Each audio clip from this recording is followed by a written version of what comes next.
Ia lava loutou on sa'i o le ua anga i atu le tātou malo e le lango me uma mo le tātou sosifosu. I le ngata fo i lea, ia o tūlanga uma lava i mea tau tālonga i tonu le tātou tunu. Ia i le tautonunga fusuanga o le tasi lea tātou whaanga tama Samoa. Ia aloa neia i o tō whaiva tau wha popo ma whai le tūlanga sa masani o le tātou iai.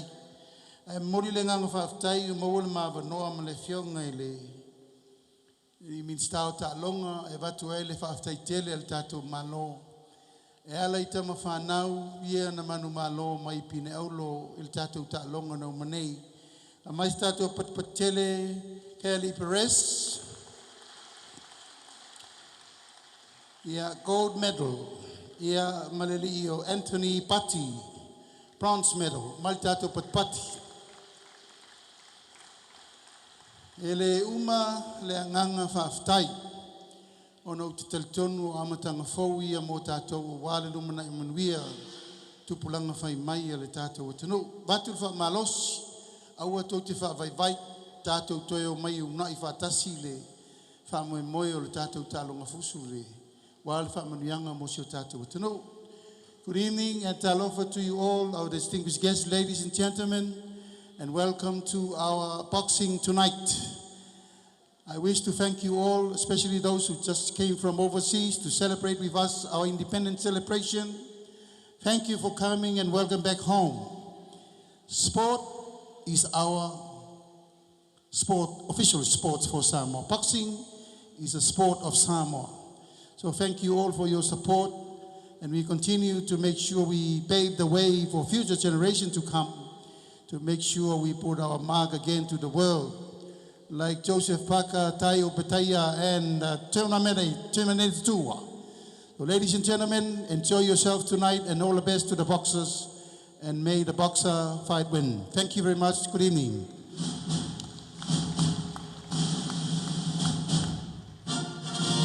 Mai se pati tele mo le saura kana fioga ri barbia. Pati mai. Hey. Alo fa mchai ni payo janjo tru fa mchai tele na ufioga ri barbia na ufioga la ule bantua prota bamos Smith ya mo le saura nga mancha ko fia lava le so manto peristene ya we saura mai o le wa toi ti lava o mai ia le fa mo yanga mo le janjo so se fuso le janjo no fa mchai na ufioga ri minista se o muli ya mai se foi le pa ia lansi ia mo fai on tanto fantasi nei vai mo le fia wale tanto fa boy Ivan tanto panga o le fia nei ia o te pena le tanto so sposu ia mo le mai on tanto tru fantasi ai fitu tanto panga amateurs ia mo le tanto lua panga fa polo fesa ia ile va o Samoa ia male au malanga mai le malo fiti ia o le e sila ya e le nei fiafi wale fa foi no tanto longa fionga le presidente le fionga ya tan wansa tavu I Michael Misio sei pati mai tanto via fionga le presidente le tanto fusu I jono le tanto juro ole la fa foi no tanto longa lo tu nga vale le tinga tapu lo o pete tapau o lo o fa foi no tanto longa nei tu tau mantau sungai yali formai macam formai fayon tanto fantasi nei fiafi sungai Musaya ya male sungai Jowen ya fantasi mantanto koluse mu ya ele o misi la foi ya ngaluenga fantino tanto koluse mu o lo fa awopea ngaluenga so swani mo ilan Jowen fi fa lave ya po ngase fantalo fa le malo ne fiafi la fi mai macam mai au ia ua matango fia anti dia di tanto fa moe pui ngol sao ngale mulum tele ngata foi le ia o tanto fa tanto foi tanto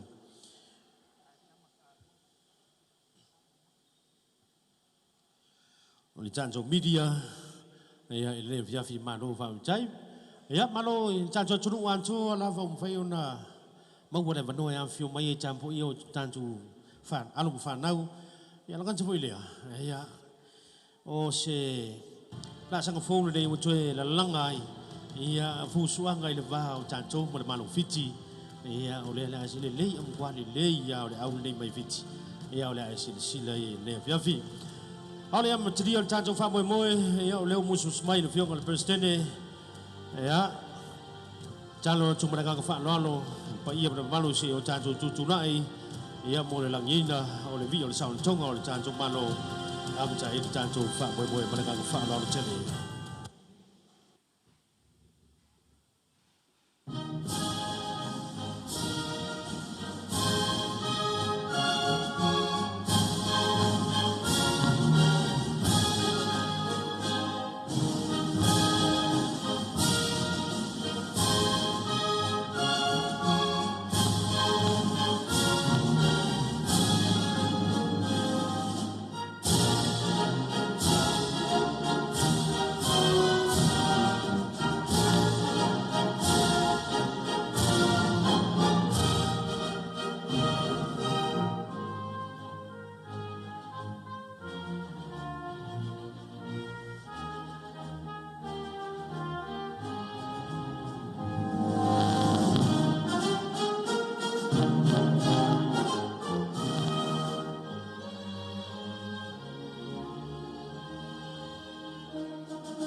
ia ala lo bailalo malo le chanjo juru Joy pati bai mo le chanjo jalo ka le ba ka po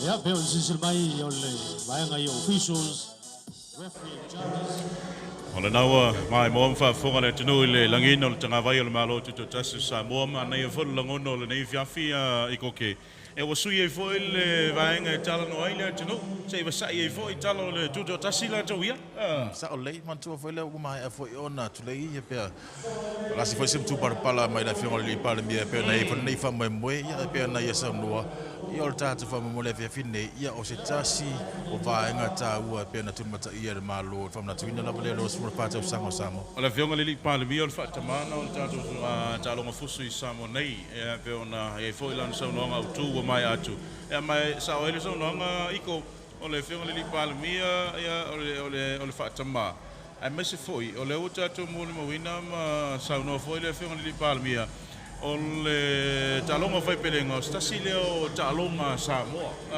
stasile o talonga Samoa le ngato le tina e ole talonga ale anga foi luma ma tatu va vai mau ya ole manuia le o mo fa na ole tu lea pe mo ma wina I tau sango to na I tu sa o talonga pe na I talonga le Pasifika yo le pe o talonga lava le fa fai pelenga po fusu anga e tu mata I lava tu ua pe yo le talonga le te le number 1 fai longa po pine io to ye le sisinga me ma fa le watu mate fa la to mo fenga pe le tato tanga malo le na vai atu ni e pe se I o se trasi ni o talonga ua tau mo fai le malo le ngata le o la sosi fusu anga pe na ye e te fa fangu ma ia mau tu lo na tina tono su tatu atu io sa ole le lava e le gang fa tai fo ile fia fil nei ya ole awai me nei o tatu so mai fiti pula Yes, warm greetings to all our viewers from Fiji, Sabona Binaka. Welcome to a live telecast straight to you from the heart of Apia. Of course, we are still celebrating the 64th independence of Samoa, and this is one of the main events of our celebrations. And of course, coming up later on in our bouts, we will have our international bouts where Fiji versus Samoa, one of the old rivals within the Pacific, who will become victorious this evening. We will find out. Of course, don't go anywhere. Just keep on locked right here on your NUS TV.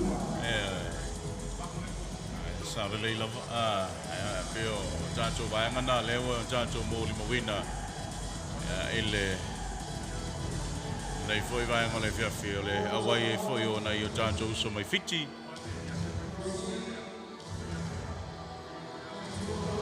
fionga ya famina to le tai a fotanga TV Tour alo Samoa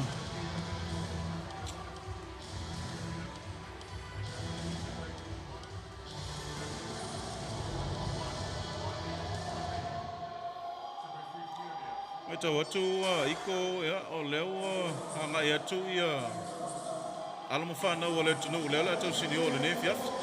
Sao leila ba.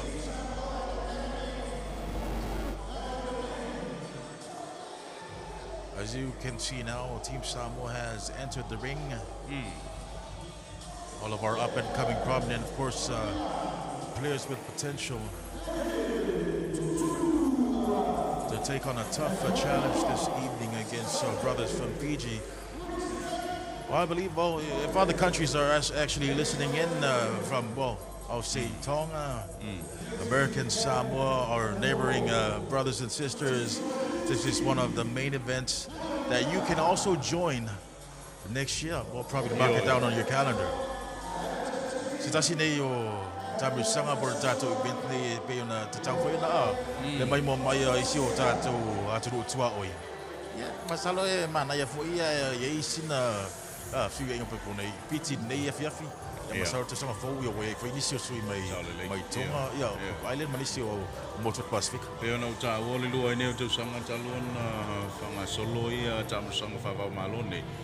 Ya o te sanga nei o le o e malo fit. Ya e pe sa o le so nonga. O le sama di fali lumo. Tala listo ina e fa solo ina le lei. O le winga no fam talanga e fa solo ina to tele. Disi o tato uso mai fiti leo la to sinio le finei. Ya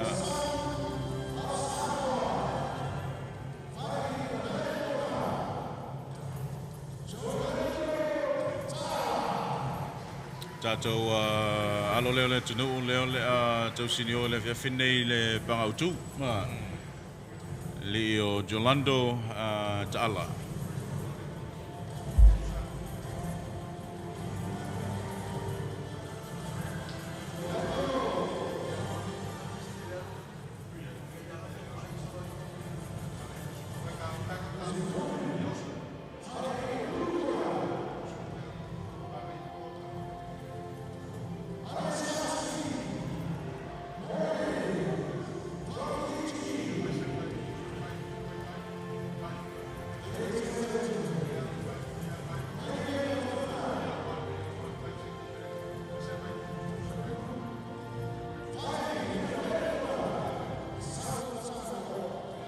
All the way from the big island of Savai, Satolapai.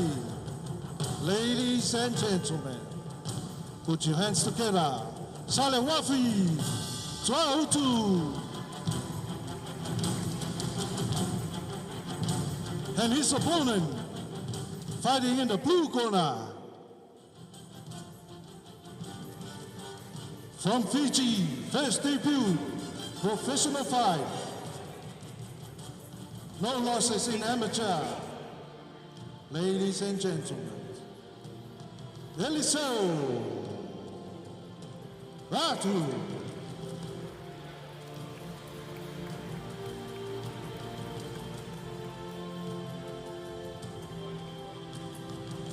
Please, ladies and gentlemen, this is a historical new event, a new professional tour promotion.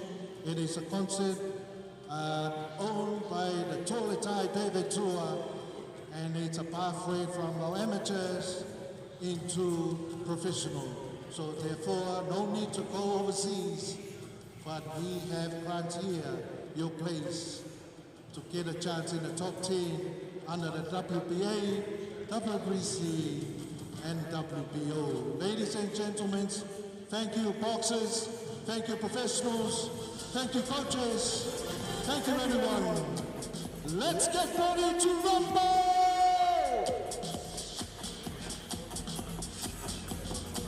Professional fights this evening, our main events for this evening, it's between Jolando Ta'ala and Saini Balati Ratu from Fiji, and our other bout between Saluyafi Yone and Eliseo Kakanaibalu from Fiji. Remember, this match, or both of these bouts, is sanctioned by the SBPBA, the South Pacific Professional Boxing Association.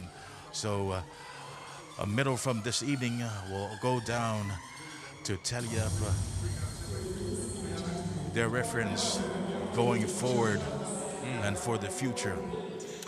Ioi, ia, o le naua, mai ai le whaalau i loina, o alom whanaua me seo tātou panga autu, ia, o po tālonga autu mo le whiawhinei.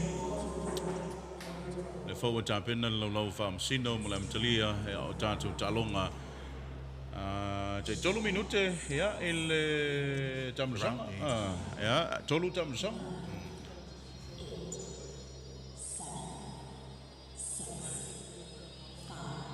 Talonga mo leo tāpena mai ai. Ea le aupanga le ono sifulu ki le kalama le tupau tamaitai.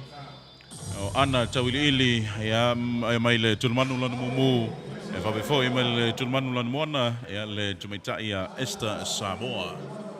Yes, our first bout for this evening, it is the 60 kg. And fighting from the red corner is Anna Tawili, and of course representing the blue corner is Esther Samoa. Ole lewa walau ia tātou panga momua.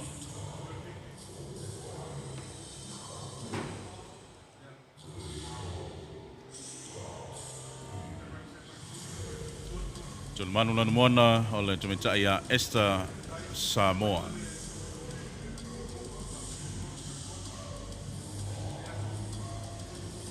Tulmanu lanu le la te fasa ole tulmanu le tulmanu lanu mumu le tumitai a Ana Tawilili. Esther Samoa le tulmanu lanu moana. Nga ia tu ia ilungo le malai. Esther Samoa making her way, her entrance into the ring. Our first bout for this evening. For the 60 kg category will be in between Ana Tauli'ili, representing the red corner, and Esther Samoa fighting, representing the blue corner. This evening, for this bout is Tauli'ili Mapusanga. Tāro whamasino o Awetone Aviu, o Ken Talofipo, ia ma Anthony Tavau. Tāro whamasino nā mō le whiawhi. Ai, o le vaenga le po le Academy le tamaitai le whaingoina o le Nawhanua. Ia, o le Academy le po le vaenga le o lo tāpena i alo tamaitai o le tunu i tālonga whaipilenga. Ia, mō le mwhai ona sa whanga te lunga o tālonga ia pio na iei ia vaenga maulunga. Ia mamaua tulanga awanoa fo ia e ta alo ai i tālonga whawamalo. Ia whapefo i tamasanga whai mei tono le tunu. Sale, e pera tulanga mata ina na por mata ngofiena o le iai ia mtanga luenga e pito tono fu na tau ia fa momua i latina inga o tālonga pio na iei lo i Academy sa. Ia peise ia patustusa tau sanga o tuana. Ia peise i aroa kaka ia to lengi masanga ni mta pena mai i lona le lava ia mana silo i ese poto e sosoani po stesi e ta iala le asanga i tauna ui. Ia, sa alei. Sa oni mo le amtalia o le tamasanga momua. Tangi le longo. Tulmanu lana momua te mitai o Ana Tawilili. Lan moana o le tulmanu na lo tausini o te mitai o Esther Samoa.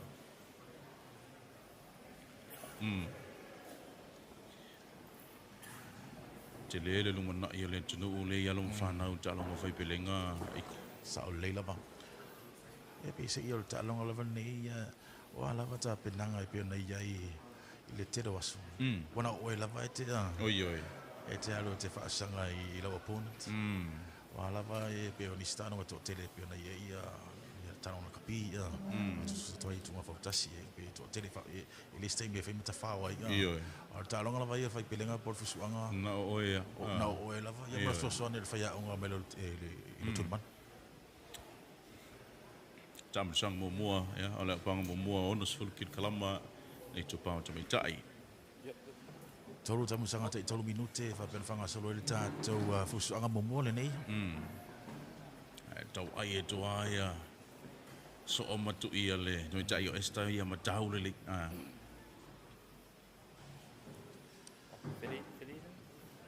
Because when the bout first started, they were just testing out the waters. Anna trying to work the jab in,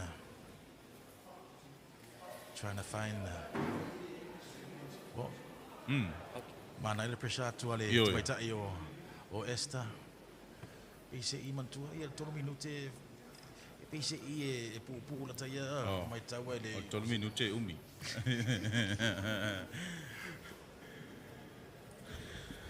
Tau vai oli ele o Ya, ele o ele. ia na se tasi wa pe ona. Tolonga ese mai lana ia ta alo le via fil nei le pa mumua. Ta i tawil ili e po ana tawil ili. Ta That i is the longo. end of our first round. E pe se ia on toi il fea ngala mai ia to ko tua tu ila na ia tu man. Wala boni tu ta pe nanga e pe ona ye matua. Ele te isi te imbe te pati noi. Yo. Mai alo ia le ta sanga ko so ia ko. Tala no atu ia i whaiaonga ia e te mai tai a le whauwina le afu muli tamasanga lona lua o le tato o banga mumua pe ona ele whewhidei le mai moma le whaafu mai ele tunu ele ngatu samone me si foi o tunu mau al whamalo foi ele presidente mal taro so si fus o nei tape nanga ele taungo fie ele whengo fie iko Sao le la. Ia e nga tai dei o matua o ainga. Ia wo ina tu va pena ton ma fo Iyo, i ta pe nanga tato wala mfana. tamasanga lona lua tasis lua tolu e vo la vo e ma popo mai le talia to mita yo esta Pa wala ba te mai ta yo ana ile le fu work on. Ode tau ai lava noi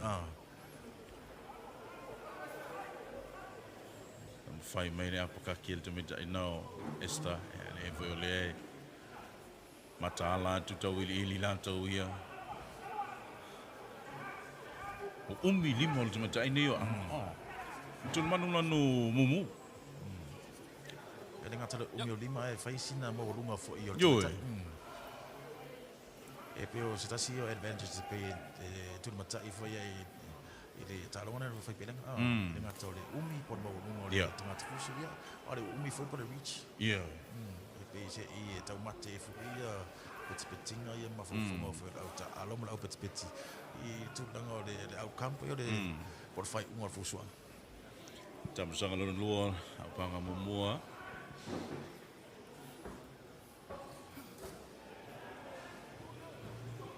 talonga fo ne fai le lava le mana Leila. E pe na mai ni mon mawina ia le tamatai esta ia le o lalo lava ia talia le Yeah. tamatai esta. Lunga lava. E pe se io ana le time ia na le tau ai lava ona Yo. ona jabs ia palasi lalo ia talia. yeah Yeah, Yeah. man tu fo ni tal, lunga ia tamati mate lava. iyo E se pe ta pe na tole tu manan wana ia Yeah. ta pe na mai fo ia tu manan mu. Manan Man malo mu. mana Yo. le sindi ma le fa mo le tu si. mal le le vai tongi mai lava so atu i mai a esta e matau le lei ale foi ele malolo tu lima ele malolo tu foi limo ana le o tangi me lomo mai tam sa no lua a mai me foi pai a uma te lo le melo te mai tau nei le tu pau te mai tai a iko yo le la papi me le tele o isi ta skills Sao leila. E pero tu langa mo lunga lava na o swinga wa ia ita longa pe na i le bita o fa polo fisa o tu langa foi o ya o lava me uma. E te tau no le ma fo fau physical le later pe tanga o malosi o le mana ma yo uma eu va si me ni. Ahora le Ya ya atu torta pe tanga pe na ia ya so sta longa lava. Wa le nga foi la na le o tama sanga nei. E uma tu tama sanga nei. Ia na toi mata le ma toi mai mo ia I fa salonga. E fua e ta penanga mo le si tai. E o le amaka foi la pe uma tu le fiafi nei. O le amaka e ana le ala fusua. A esta. O le mai tau foi esta ia le ala fusua. Ana la tu. E ui o le foto tau amata. E fa pena al fengo le olanga mi soifo. Sa o le o sa valinga lava nei o langa ia I tau ana I se vaenga amata me ia. Io There should be a starting point. Yeah. And tonight, this evening, it is a starting point for these two. Io It is, of course, a massive, because, of course, all credit to these two young stars, Anna and Esther, for, putting up their hands and taking on the boxing, Oh, yeah. boxing game as a career. Ana ia le vaenga pe ona ia sunga le whaia onga tawili ili mapusanga stasi foi o tamali I boloa fola na tautua il tulanga o whaipilenga le tulanga o whamasino ia vaenga ia e pe ona ia le whaafoina o talonga Tau leila.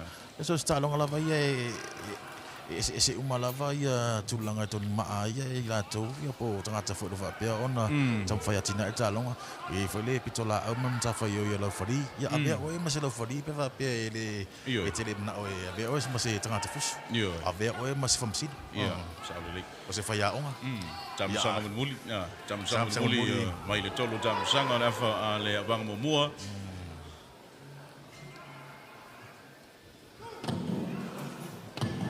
Faitau po le tmeta yo ana taulili le John Manunga no mumu lua le leila va street al tmeta yo esta lena land le lei mai ta watu o ta lai ma se vai al tmeta yo ana pe se ia o tulanga lava ia o ia le vai le Bartino e pe na ia e fai o ia fusul cooking ta musanga muli yo le on mai esta li Tasi lua tolu fa lima ono al ai atura watu ata mai tai esta ele ai e malo lo le watu lima tangata ne esta mata no sola voi ana la tau mana ia fina o talonga fa nau tangi male longo ai talonga pe ona ele va te meta yo ana tawilili ya ma esta Samoa. Yes, what a start to this evening's event. Of course, it is the celebration of our 64th independence. It is the conclusion of all the events brought to you by Independent Boxing Samoa Inc. In association with Tour Promotions. Remember, we have two professional bouts coming up later on this evening. But we have just concluded our first bout between Anna Tawidiili from the red corner and Esther Samoa representing the blue corner. Let's go to the ring. Luan tato pangau tu mo le vefinei. Ya po tatu tam sang fa malona pe ona ele o Orlando tala Samoa ma le mai fiti ya Saini Valanti Rantu Morris ya ma saliwafi tuautu ma Eliseo Sakavelu ya le umanu malo tumeta yo Esther Samoa mai le tuli manu mona ya mai le na wata longa au panga mo mua le ono sfuru kilo kalama mai le tupau tumeta to tasi la panga mo tumeta ya iko mo le vefinei balu sfuru kilo kalama le la tausini o tumeta yo Kadiverna Ropek ma Charlotte Alofipo So late, our final match, or female match this evening between Kaliverna Ropek and Charlotte Alofipo within the 80 kg category. So fight for ia tato for mai whapitoa, ia morisia kino tato auta alo, ia lei lava, ona mai o io lei tulanga whapenei, e peona iai, ia tulmata ia whataita inga fo I ma lava singo nefia. Ia carry out, pe whapolo whesa umalava tulanga. Yeah, saulele. Manto leo tato ili level whawha malo. So vaenga umalava la, o lo whatamo ma lo fa nga solo ilano ta yala le asosifuso la langi le world boxing fa pena fo talo mo te mine yo telo tamusanga yo fa tinu tono le tino o tele in a run as an international level e pe ono tano yo fo la pi talo o sesio me mafa o le soka le vo ye fa peleng o va nga E pera tulanga lava ia por favor mbenga na shuta to what's new. Ele ngata ina ia maua se avanoa mo ata to walo mfana u to lo bio sa mo atina taloma. Ai au sia le si step ko le sila sa no matua talonga Pacifica. Yo Commonwealth. pe o le whātumtumunga lava ia whai mawe fua sa mo tālonga Olympica. Yes, yeah. Al tome tai. Yeah, o Kari Verna Ropek i le tulmanu lana mumu. Vaenga o valus furu kil kalama le mamafa.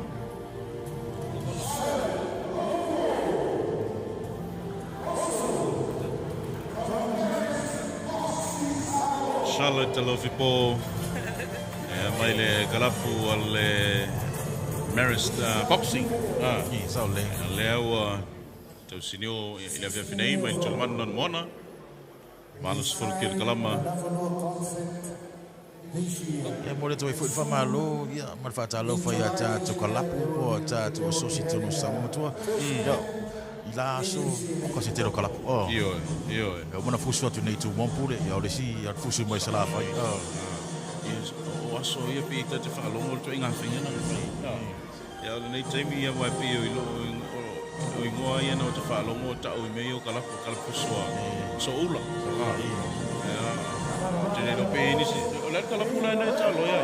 Ia sa tam fai mai la vale tu mompule.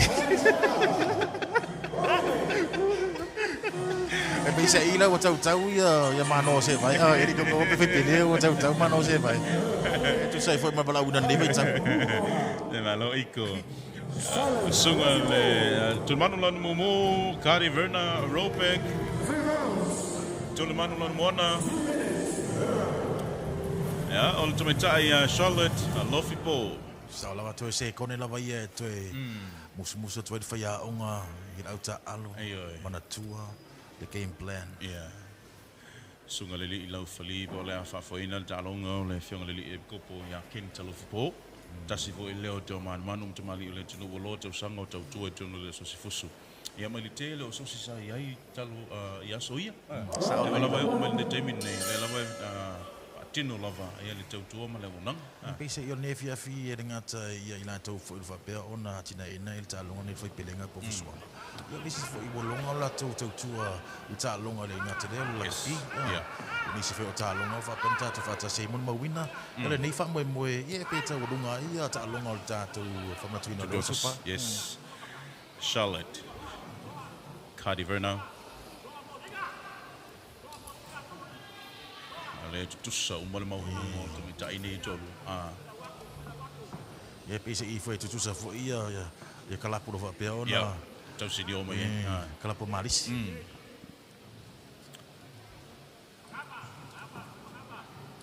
If you've just joined us, Kalibena Robek is fighting from the red corner. Representing the blue corner is Charlotte Alofipo. This is our second bout for this evening in the 80 kg category. Remember, 2 professional bouts later on this evening, so stand by for that event between Samoa and Fiji. Oh. Kari Verna. Tasi lua. Tongia te foi le soa Kari Verna la tau ia tau lelei.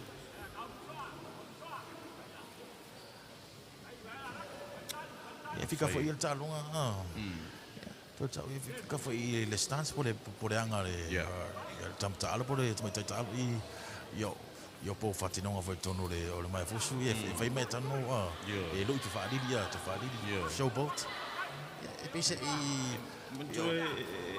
e tofu tama na ianga foi le e faleanga le focus le stamata le ngol fam tala we fise me ave se me ma fo tama me le saudi Oni mana sa vapian masa na ifa ngai na ave se ele não vai mai ata besar mo mua na ita mana ia fina ole tams ole pangale ali iko ele ilonga le lei lava ona tala mai ala fusua ia po me tutia fo ia tata o panga va perfanga solo va tata to mawal to inga ta alona ia bangai o atu ile tu pawali sa lei lava Mas ole mo mai tato Youth Male Nationals e po tato Whanau te voile. Ia mas o pangana ia ole sa fai ona malanga tunu i wapo. Ona ele li o Johnson Seppi. Le ta alo mona li o Alavini Sasa. le vanga lima sufanga lima sufitu kilogram. E pe se I o lesi tūlanga e pe e tauna tā penal ai ia le tama po le tuai fusu. O le tūlanga le au nei mei ai lumo tangata. E pe ngana fe emo mai lava mori ngalo a tua tā penanga pe na iai nei pe asu. Tā masanga lona lua tai 3 minute pe na fanga solo le tātou fusu anga au panga lona lua le nei fiafi. Whamna tuina o le ona su whātau sanga o le tātou ngā tunu upe na iai nei pe asu. Matalia mai ya o tātou au fusu foi o alom whanau o loo whapea ona tau vale fia finei. Ia sa wapea ona sa wavali foi le tātou sa wali tele fua. Yes. I le asonga fua pea na iei foi le tātou asosi ma tātou lang. Mai lan tau lo fisilingia pe faise talonga tol tai deve tua le fia finei iko. Ia tali manino mal tali vavele ai. Fionga tol tai o malo lo li tai. O lo lafo mai fatu tuanga tol tai a whapea o iei sesi iei fia fusu. La voina o lo fio mai le fia. Ia leo tama noa le fia finei. Faisa talato ina e fa uma e fa formel. Tapusang lo na lua. Ya pe ona ia vanga valu sfulu kil kalama. Totally. I matala le helmet. Tai o Kari Verna Robeck ma Charlotte Lofi Po. So fale Lofi Po ya le voi pe le sunga ya Kenta Lofi Po. Ya desi fa io. Sai ngoe te fa longo fo I te no ta longo tono le tu. E pena ye fo ia de club fusiona na patu ina me fo le motele sila fai sale aula I tau sanga o te a. O se tasi fo le club fusu e se male. Yo. To tele fo yo alom fa na so pe na. Ona fai ma fu o sala fai. Ya. To e fa o wino le tamu sanga lo no lua. Panga te mita I valu sfulu kil kalama o le pang fai fo le mo te mita I le fia finai. Tongi atu la wale watu na tau le lei a fe tau ai mai limo te mita I Charlotte tasi lua. Oh! Tasi lua tolu fa. Mantua. Allo le te fa tu te mita I li iko. Ma wale vano le tutu. Sa o leila. Ya e fika mafua lava e tangata ia I lana ta pena. Mantua. O le o le sita mo sanga o sanga muta. E pe nta o te mo sola o le 3 minute o se tai ni umi. Ya veo 3 minute ma le tasi minute. Yo, 3 minute na ta lo fusu. O lo fa foi fa luana le watu ni pia ya tua. Na ia le finau ya. Fa tono le li lo fali le dutaio Kari Verna. Ta ma le longo. Ai al tamu sanga lo na lua. Yes, warm greetings to all our viewers on our Facebook Live, catching this live telecast from here in the heart of Samoa, here in Apia, and at the NUS Gymnasium, of course, the home of the National University of Samoa. This is our second bout for this evening. Our first bout between Ana Taui'ili and Esther Samoa, which was the first bout. Esther came out victorious between that bout, and this is our second bout for the 80 kg category for this evening. Malol ta poinga le tunu ma talanoto sunga yele ifai aonga ya e tameta ita alo wale fa wina tam sanga mul aiko Sao leila lava le meo tutoe tam sanga le nei tauna fatinoi. yes E se tulanga le wori oli mai ai le tamaita I Charlotte o Charlotte. Mai tun manan moana. E bena ai ori. Alua tu tu ia haven o mo ini pe le si tactically o metotia pe ia bab I leile alu vaben vai. ma tau vai tau sunga ya tangaloa Robeck tasi vo janga tele o talonga malo ai Sa o leila. yo Ya wolo foi lan tau tu tonu. tele talonga wa ye sao le nei tanga tangaloa Ale ngata I fusuanga tonu le maya. Yo. La kapi fusuanga I lunga O le malai. market. Awa o le sunga ya tangaloa le ngata fusuanga o le lakupili o yungi o lakupili Finau le tam sang mun bulin nei. Yo. La ato le utam faia ai tu mai lopo tu manu mai lo tuli ai. Tasi lua tolu. Tau le il tolu le na watu. Fa mai le lo fali. Oh na o lua. Pai roto te mai tai. Cardi Verna. Cardi Verna lo fali pesa Lo yo. Ya, wa o tamu sanga nei a miso aso nei a iko. O te mo mau to ia mana tu pe. Mana tu pe. A mese pe a ma tu ia nei fo ia lo fa na wala tu no o le tu lango tanga tamu tu. E mo o tanga me fo tanga tala no fo. Le so kongua le o la fusu anga mo hale. Nga makai fa o ke mangkua ing no si singa fu o le o fa ka usanga. O fa ka usanga o le. O so lier ka po lengi o le NUS. Iyo. Manu malo fusu anga mo. Manu malo fusu anga mo. Nang ngata mai ina. Le yo nga ngala vai le fa fil nei yo le sila sanga. Ya, fa pe ona me ia tua ia tatu wala mo fa na lumana I pe na ia nga tat Pacifica yo lo langi atu ele tu lava ia fa professor. Yo. Fa wo vino tam sang fa u. Ya, mai le tolu tam sang al panga bangus ful kil kala mai tu mai tai. Tasi tole tongi le ia tu tau mai tai Charlotte le fo la fo ye. Ta wai mai taki mala longo.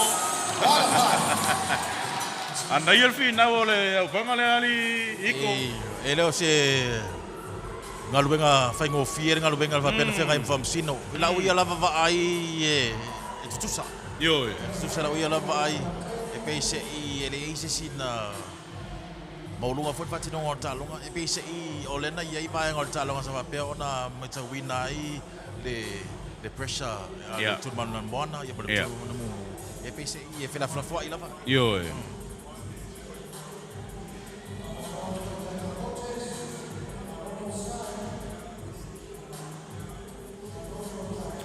Maloi tu manu mai lua tai o Charlotte ya amas foi ya ole tu tai ya Cardi Verna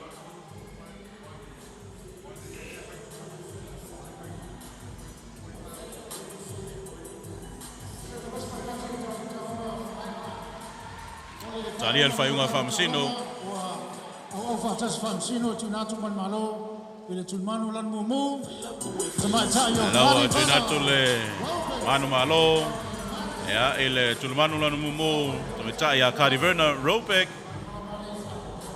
No manu malo ele tu fa singa ya o tongi mai famsino. So langon ele vai tau foi no si fo ne no si ane lo ele li do foli.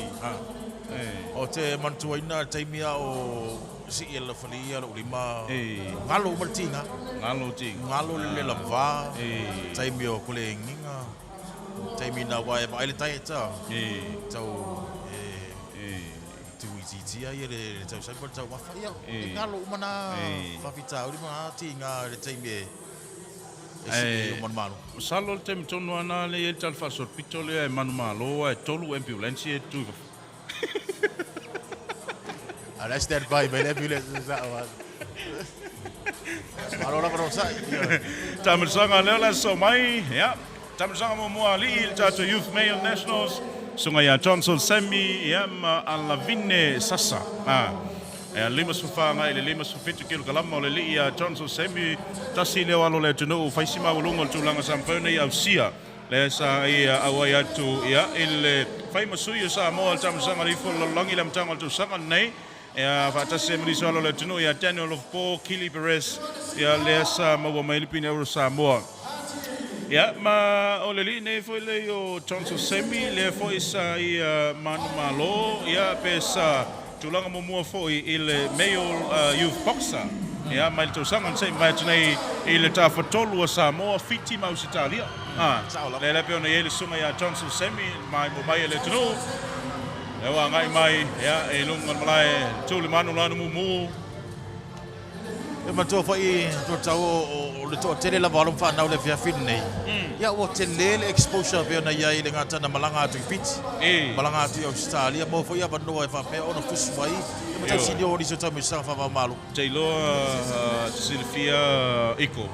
E manu malo lo ani alo mfana wale tunu o toinga matua ia mai tamu sanga fa malo ia tunu malo.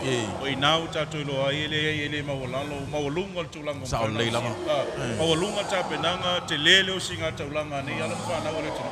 Ia peise I o tunu matai foi na ia malo re tunu e pe na ia ila vai ia I tau sanga o tu nai. E tati mata pe vai lo I se alo ko se fa na o fusu le fusu. Yes. E tunu mata ia lava pe follow e tau fai e tuturi loa o le ari sila sanga le la o I po felo o il tau finga Yo. Alavine Sasa. Ya, le tulmanu lanu mona le foi na ia manu malo mai pini Auro Lua mai Pacific Nations Cup il tau sanga le nei il stasi foi ia o ana talonga le sa ia fa to ila lo ai se tasi ona panga mai fiti. Ya mai le tau sanga nei le il Pacific Nations Cup. Ai mawalunga o tulanga mfana o sia e fa nau nei le tunu.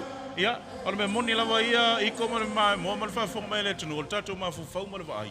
Le I tai le ola. E mantua foi isa o le telefone ese lava le valo mai tua. Ese fa tinonga ia mo le tu mai tanga le fa tinonga le talonga. Mai pese I o le talonga ia ele fa pe a fa ina mai il tam ta la porta mai ta alo na fa no so le fa ya o mai E so e tu la va foi tani la via tama fa pe ole mafaya o lo e foi sula pe nai tonga solo ton sa ofi le fusuanga Alavine Sasa, mana ia le vave mai o tatu fanga solonga por kalame mo le fifineia. Sa o leila Iko. E per ma ponga fol na o tatu fa mo le fiafi.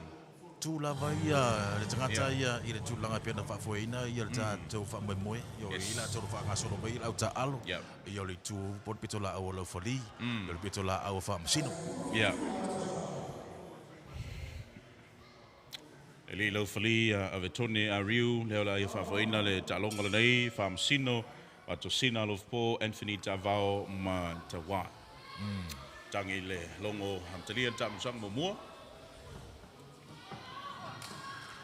This is about within the 54 and 57 kg the category, and between John Cell Semi and Alavini Sasa, representing the blue corner.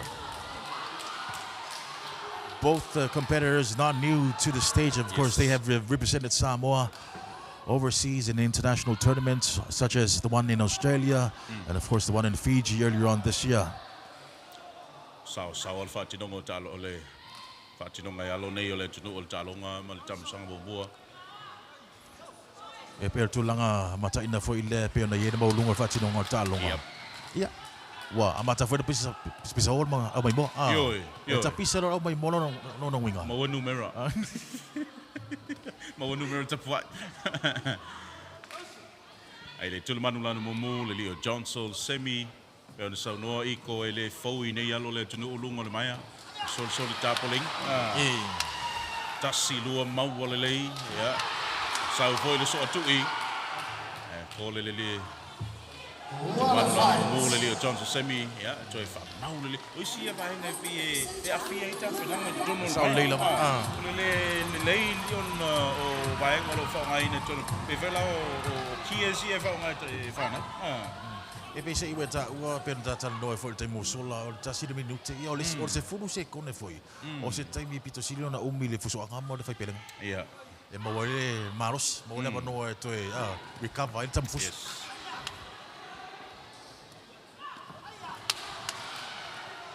ia tasi lua e la foi le lei mai le alo le leo ale vinela to ia tino le lei o fa o nei alo le tunu pe ana tatu no le tai leo la le fa to a mata leo la ngofus leo te mana tual ma tu no ngam to tai Iko o fa maonia le fa le lei fe o le lava lo mana va le lei la fusu le lei la vai I missing kamanga to spasi mo na so ngata wala vai university ma o nga foi atu mo mau Ya, ile mai ona mau fama ni pe se e palasi lava ia lunga le tangata lava ia mo fa Italia. O fama ni pe o le si power le te tala ti ia o march anga. E fatirina o ta longa nga tai le o fai vai le asnas. Yo, le foi la uto e ta fiel ta longo no le vai nga le pe ona ia ile e tia ia ale sunga ia Johnson sem.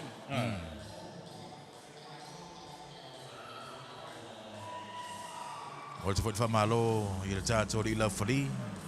Le sunga ia ne tone a riu. Ai te watu e whaisito tele o nei o tātou uso mai fite o le, mai moa mai lunga o tātou whaasalunga. Yeah, Pula Vinaka. Yes, Pula Vinaka. And of course, a warm greetings and talofa to all our viewers from Fiji, wherever you're catching this live telecast. Well, remember, 2 of our professional fights or bouts this evening is on the card, so stick around to find out who will be victorious between the battle between Samoa and Fiji or the Ring of Fire. Tamasanga lo na lua, tamasanga mua. Panga pe ona yeile, le li o Johnson Semi ma Alavine Sasa.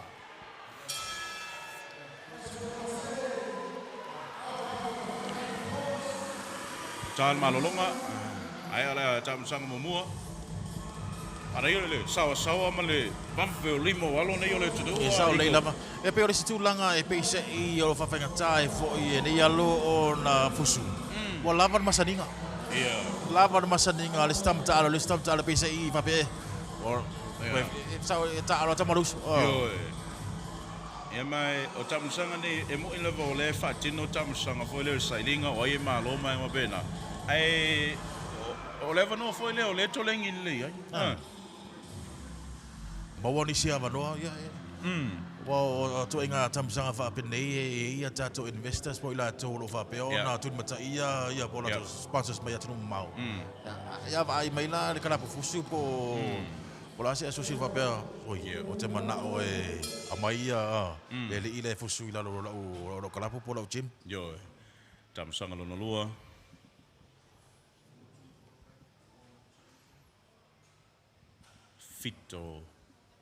Fito matulu manunilo.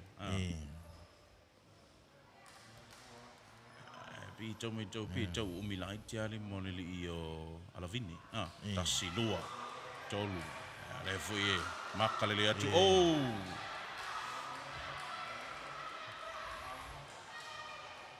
Le lei alva ai.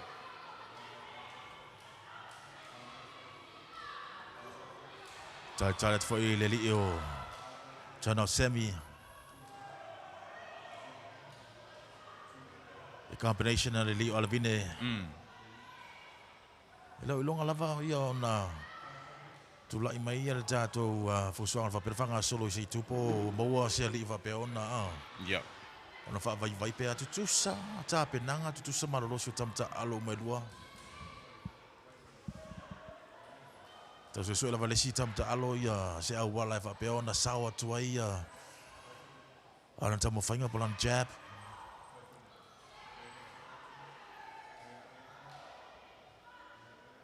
So find Yoli. Talking about a jab. Johnson, Sao Missy, Lay, Vai. So find Mata Alia Umaya, Tamata Alue Lua.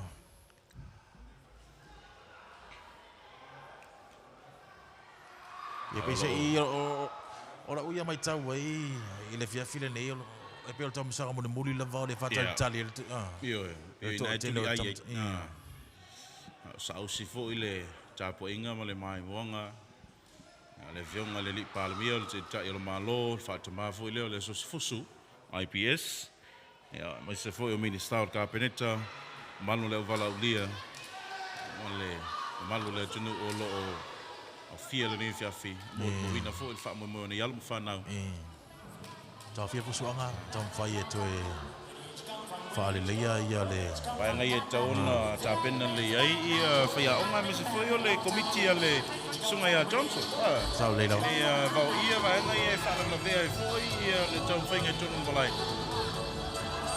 yo alo fa tolu inta o futa lo sa le la E mo te fut fata fa mo fa malo nga te yo a inga po tau a inga yo wo au me mai ya ta tau au fusu ne fiafi. Yeah. Ya. Ola o mai mo mai atu mau o le Yo. pai ona pa au mai sa mo ne fa na tuino no su fata usanga. Ya le mo mo na nga lo NUS TV. Ya va e pe lava na te mata pe mai boy nei Yo, tono Samoa. Yo. Tau tua male unanga lo NUS TV mai le jaro fa salong tu sao ya il fanta allo le University of Samoa le papa ngala. Tamo sanga fai Ya la pe sa o lo sa no iko tamo sanga muli ai lo ai le. Le wa mata na fusu melili o Johnson. Yo. Semi. Ye le tu mama ina fo I le li ala vine.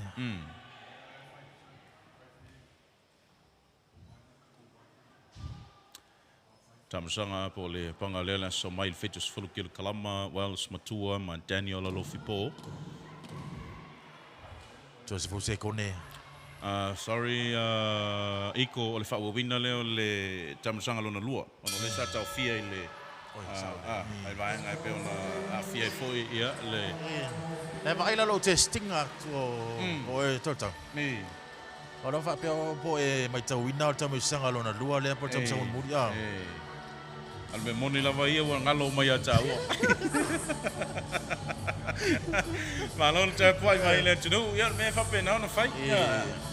Fai sina ata le fia me so le wa ta walunga ngalwengo le nei vai aso ma vai aso pisi nei. Ya il kalena le tunu me se volta to una nga fa salaua iko. Sa o le na. Alme moni lava ia e le o mo se malo longa tato a me so tato al fa salaua ma lava tunu le tunu. Ono le tato ngalwenga o le longolong puili ma modio o foi o me lo tupu sa tupu pa le tupu le tunu. Ya wale mai mo sa mo pe fela na yen fa mo le nei fiafi. Tato fai me to e vel tala listo ina to e ya uma.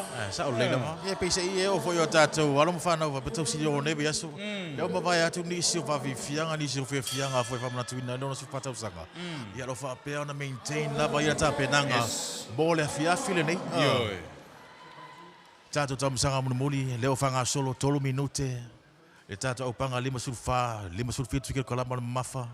Ile va Johnson semi ma alavine sasa itu manu lan moana.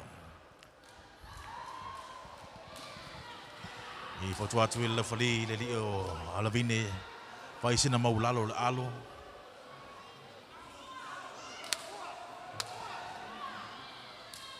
Ta foi malosi uma Ya. tamata alo e to lua. E fai fina watu le tu manon mumu. So mai ma watu tu manon moana. Misi ato le lua le matua. O talo nei ya la fo se tu malo si ya la tu misi. Yo. E pe e ka ke la ngonga lo ka kingo pe o ma ko si vai ngol o malo si ko legi fia vai solo na. Tau se fe mai mortalo. Alavine. Ia le sao le ona vale le ni Alavine mawal tuli manu. Tamasanga fai u ya panga limus fanga limus fitu kid klama. Tau fai oli o tu langa le mo ma wina pe mai tau watu. O tu tasi la vale pena tena sa ilia e nei sira au fusu. Yo. O tasi shua Ya. Kasioti.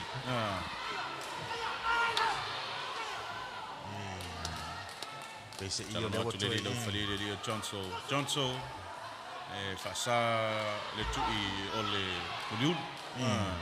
e mantua fai o le safety la vai le me fa mo. Player safety is a Oh, first player- priority. E pe nai foi tu la fo no I fa tai foi la tona ta pe nai na ya malanga ina nei ya ta longa. Wa mai o le foi tu la fo no e le ngata ma ku ia ta ma potenta alu. Yo. Ya ai se fe foi le malos. Tau ai tu lava tasi lua le o la vine tau le I folinga. O Leo Johnson semi. E pe tu langa na le fo tu to li la fari ya albine sasa fai se na mau lalo alo. E pe se I o le me alo ai e pe puno I lalo adu atu man tu I pe mo ai le tu mo ai. Ia masalo se tasi fe vai ngole au le o tanga se fua ava pe taia ia no tula i meia ni se fa bla ia tula fono ile te fai tula fono tula fono saunga le mula le ivas fu iva posenio tula fono le ai o saunga le mu nai se kone wow el fai tau po le o alavine mau le le tau mo le au wato le sau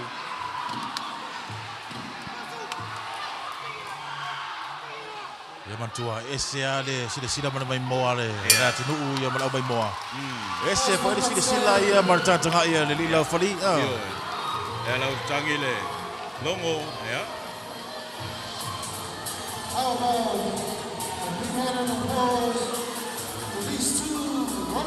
ia molia tu le famalo ia ainga o wo ia ila tau po ina langoina ia tatou tamapana le mai atu la piswanga le li o tanto semi matu manlan mumu ia le li o albine sasa matu manlan moana tatou talia fai uma fa masino ia po ai le aman malo tatou au panga le lima sifuru anga ile lima sifuru pitsu kil kalama mafa ele fia fileni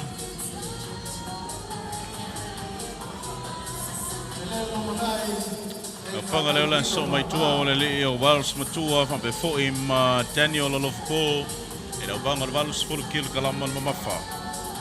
Daniel fa unga fa msino tu fa singo tongi. Wai leo le aman malo le wanga pe on mai atu. e mo te foi le fa malo i fa talofa ia la wala to le NUS TV ele pa ia man malo da tunu fa pe mai mo mai pe mau mai tatu pa sala longa mai tunu mau mon mawina lo ye ni so tatu tawa inga ni so malo tunu fa pe ona mai mo mai i America Yes. o Australia so se mai nga la von Nicolo pe ya o man wi la mai matou nei Samoa leo man malo le tu man lan moana Leo Alabine Sasa Ole, dalo fatto sala, dalo fatto mali. e pe fer ta la noa te musola o le fenga ta o masani li stama masani ya la fusu Yes. ya fango ina fo yo vai for footwork ya ngata vai lo combination Tano atu fo i tatu fo mai, mole toi siakino. Malum whanau, nei Sao mau tino lo o tu maul sao ngale mu. Talonga lo tabe mai, Wales matua, whapevoim Daniel of Paul, le lio Wales matua, Daniel of Paul, le ana malanga whatasi matanso semi, le whatua mai atu nei, el tamusanga o le ipola langi, tupulang talvopo, le Youth World Cup, na mtanga o tamusanga le nei. Ja, whapevoim le lio Wales matua, leo la tauwai, Wales Fulkil Kalam, le sai whaiu nei a maua, ea le pine auro mo Samoa, ja, whamana toi foi ea le tamusanga le Fijian champion. ya e pe e sa le lava o to tele o lo fa na lo fa pe o na fufusu po ta alo la fia fin nei o la tau fo ina pina auro mai ta longa pe nei le ya le tau sa na i fiti ya na ye fo ta mu sa pe nei le national cup den fai ya Australia le si ta mu sa na fa solo ye pe sa io le ya au mai ava ya pine na to pine auro yo pine siliva ele se pina pa me na mo sa mo le ta mu sa na ya ele foi se pine solo pa se Se malo iko. Yo ya o lewa tapena mai ya le tato bangalo so mai Wales full kill kalamba. Le lo falio la yo favorina talonga nei o tawa pesa, tato famsino Anthony Tavao Avetoni Ariu ma Pavo Sina po Paro Sina Sua. Yes, the match for the 80 kg between Wells Matua, of course, a gold medal winner from the Fijian champion earlier on this year.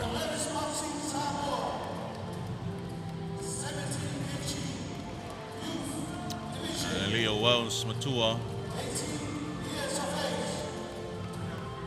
Salavou ne yalong fala. Pe ona fai atu te musola iko le tai le soifo nei fo yalo le tunu ma le Tele. fa tau mata tele tau sanga le lumanai fai ona tia ma finau malosi ai ya el talongo fai pelenga pe ono tatu mo mo win fai o leo mo fai ona au sia tu lang mo lunga tam sanga fa va malo ole a yele tunu mai tele disipini euro Samoa le fai ona mau mai along fa nau nei ya ele anga iluma Sao leila ma. E mantua e pia tala lava ia tapa ai atu I se alo po se fana po se si foi fa pea ona tulanga pati e foi pe e se foi fatino talonga. Te le potential. Yo Te le nga va alo ia ia. E ma fai ona o atu tama fai nga le si foi tulanga po le si la sanga. E le tulanga lava ia tau fai pele ma fuswa.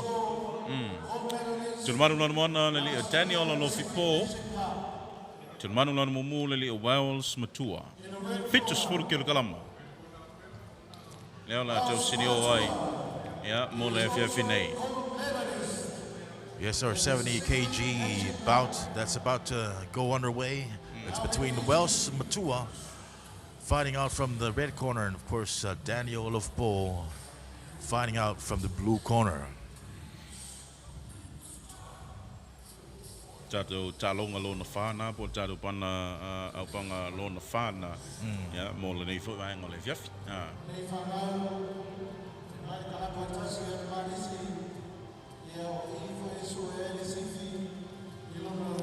Le lila foli da pena fa foina tato talonga tawa pesa.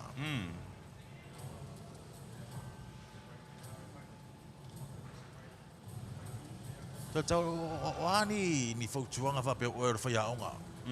So se kone lava mata fusuanga o le ase fautuanga e te avea I lau tamafusu. Lau fautua. Pi I le li. Baro le.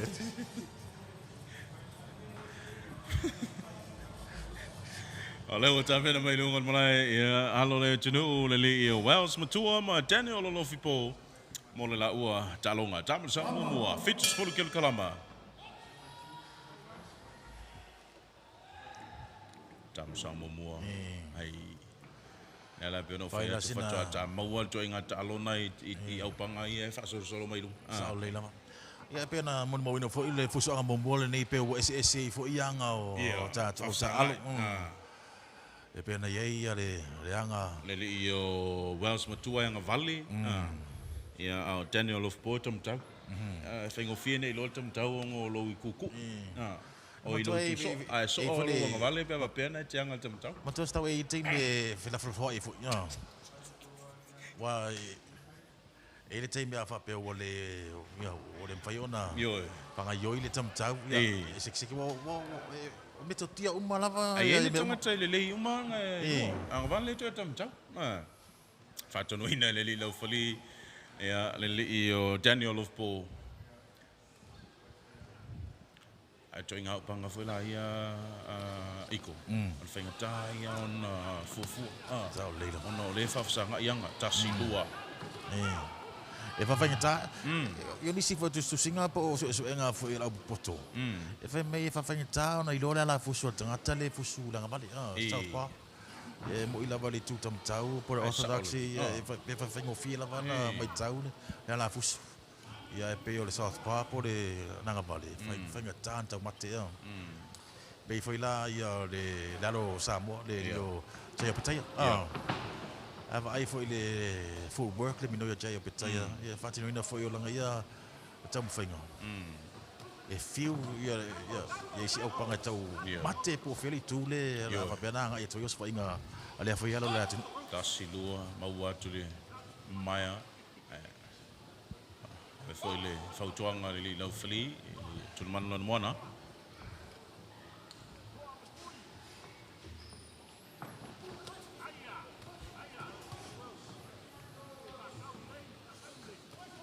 If you just joined us, well, welcome. This is our fourth bout for this evening for the 70 kg category between Wells Matua and Daniel Olofipo. Wells Matua fighting out of the red corner in his southpaw stance, and of course Daniel Olofipo representing him, fighting out from the blue corner in his orthodox stance this evening.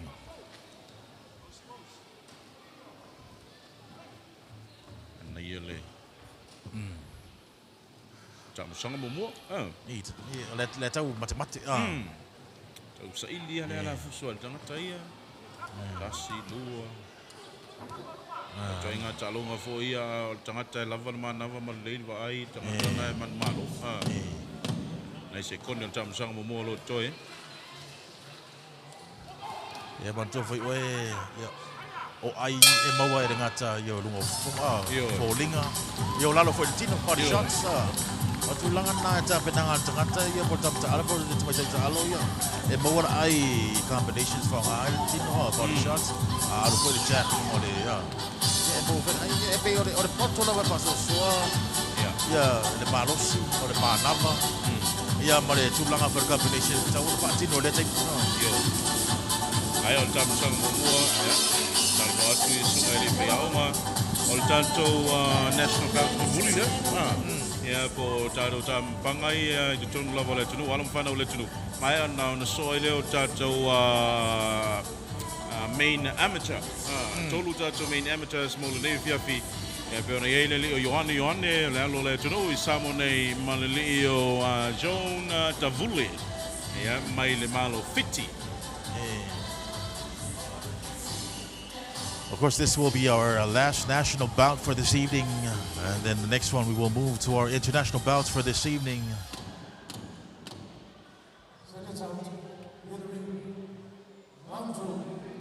Round 2. 70 kg between Wells Matua and Daniel Lofipo. Wells Matua fighting from the red corner and Daniel Lofipo fighting out of the blue corner. Both fighters trying to find their way, find their rhythm, trying to crack that defense, throwing the jab, 1-2, a connection to the body. Great combination there from Wells Matua.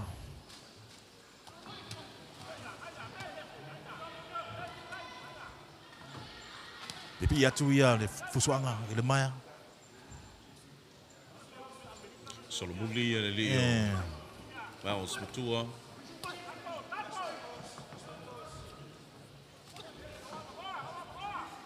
O nisi tangata whi me a pipi i le maya e tauna ruesi.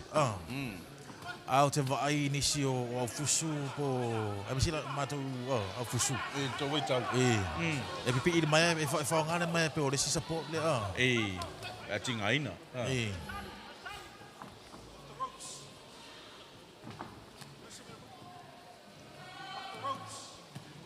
Aros foi e o le lava Solomuli ma e tuli me le li o Daniel.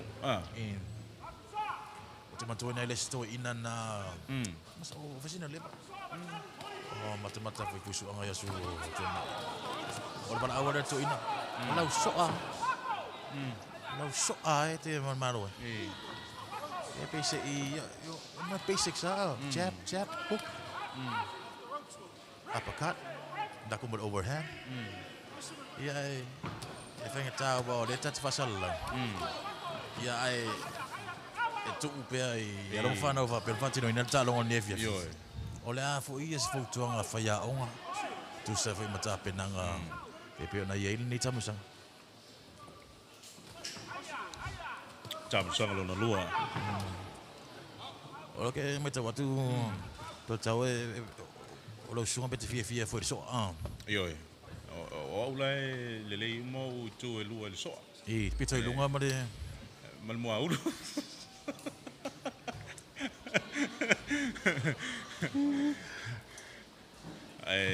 Ole la ve fai mapi tau fiel talong no vai ngolo fo ngai ne tam talo misol fai tuanga to le lo foli. Sa le la ma tu ese le mata.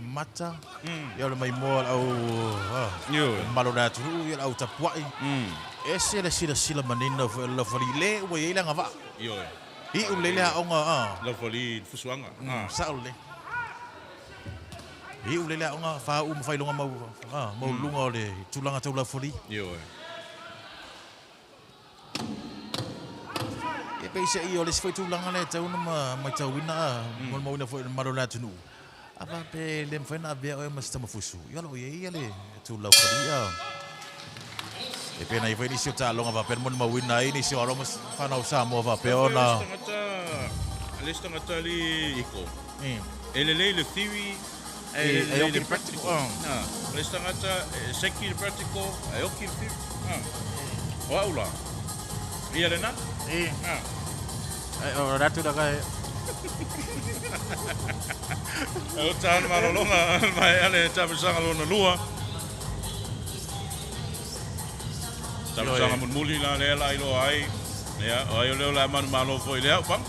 E pe se e mo lunga tu langa al fatinonga. E alo fa nau ne o ta longa pe na i.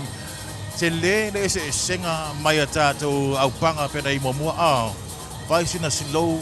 Ya tawau se taimi o tau 40 tau rioli. E pe se i. Ya. O ta pe nanga lava ia o mo lunga foi le tu langa pe na siti ai foi fatinonga ia. E alo fa nau Samoa. E pe se lava o la tau foi nei na lau tongia pe na fa mo ia. Ina i pede auro i tamisanga fa va malo. Ya. Sauni mai mo le tamasanga fai u. Li Wells Matua man Daniel Lofpo.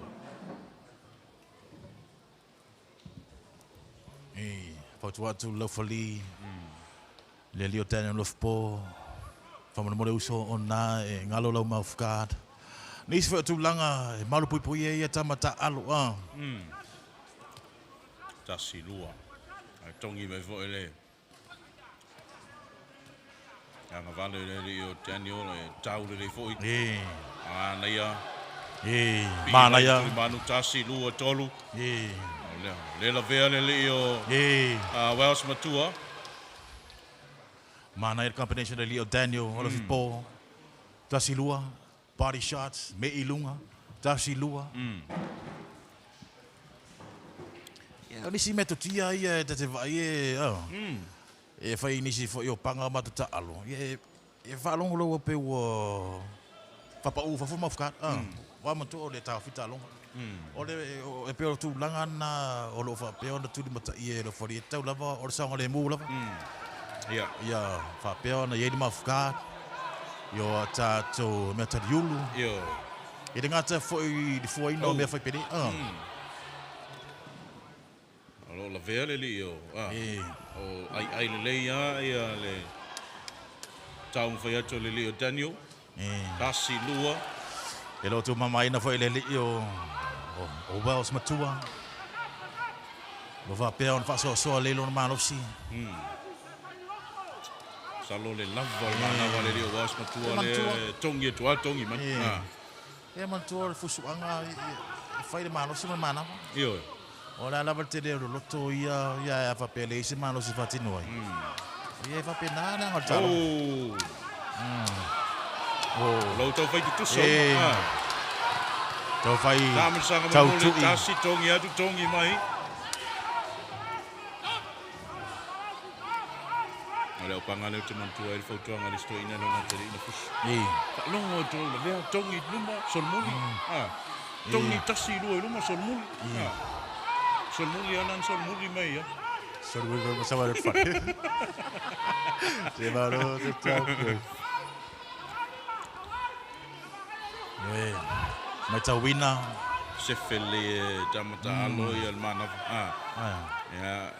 Salo lai langona el tangata ia el fai una ia talo tasi lua saule apakaki mau ole lei tongi me ve maleanga vale e ta ilo ye o le tau fai tau tu i lava ia tau le ani to lua pe se i ia ole na la ve le lava ia e tau le ia Wells Matua combination for ia le Leo Daniel of Paul te mo sola pe se i matua ia talonga ia ele me fai ona i loa tu e ta tau lau matamata ia le malo si pore level o ia le malo si mana va tamata yo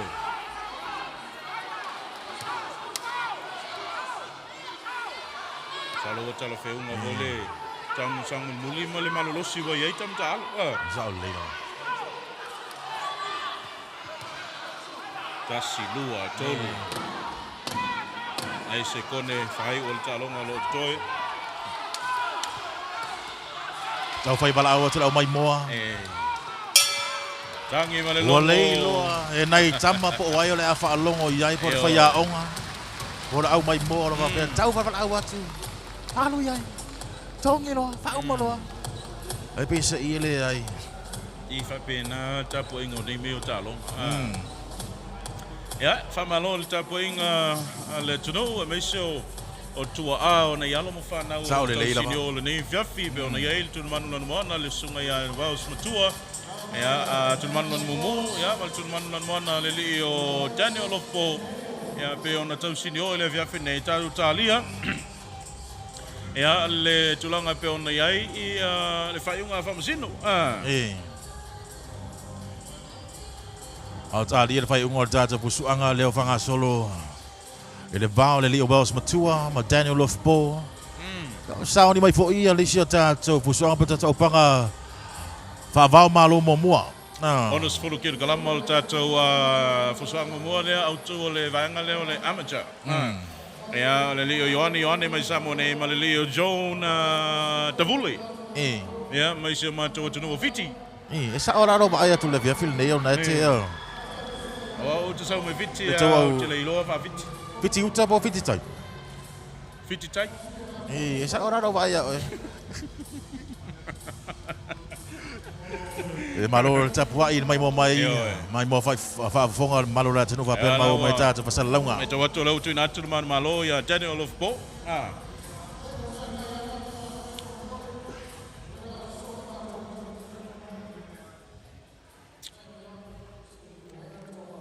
Malo le social lau fali me se foi le vaenga whamasino, lau whamasino. La foi tau la tau foi mta whaioi ma la tau pito la au. Ia, pe ona moli mawina le viafi. Masalo le viafi nei iko. La valu sful pasene ia po le fitu sful pasene foi. Ma au mai moa ona i o tatu usu mai fiti o lo iai nei ala mo whanau. Ia, mai fiti o lo tau sini o i le viafi nei. There's, of course, a big famalo and a big talofa to all our fans, to all our viewers from our neighboring island in Fiji, Bula Vinaka and Talofa Lava. First bout.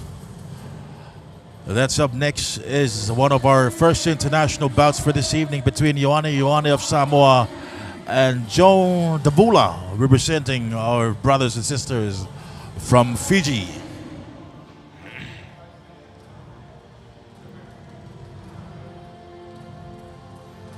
Yes, when it comes to sporting events, especially on this magnitude of a stage, international stage, this is one of the main oldest rivals within the Pacific between Tonga, Samoa, and Fiji.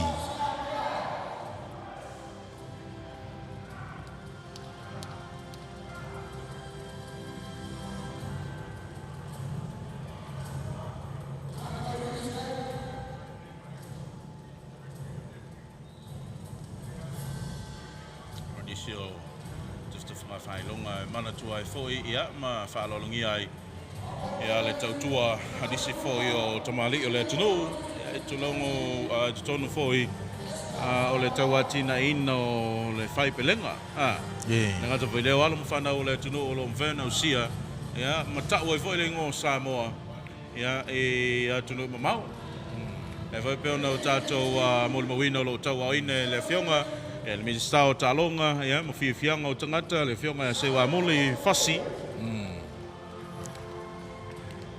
Yes, the medal presentation for our winners from our first bout, the 60 kg, and the recipient or the winner is Esther Samoa, overcoming Anna Tawidili. And on the 80 kg card, we have Kadavinia Robeck, victorious from her bout against Charlotte Alofipo.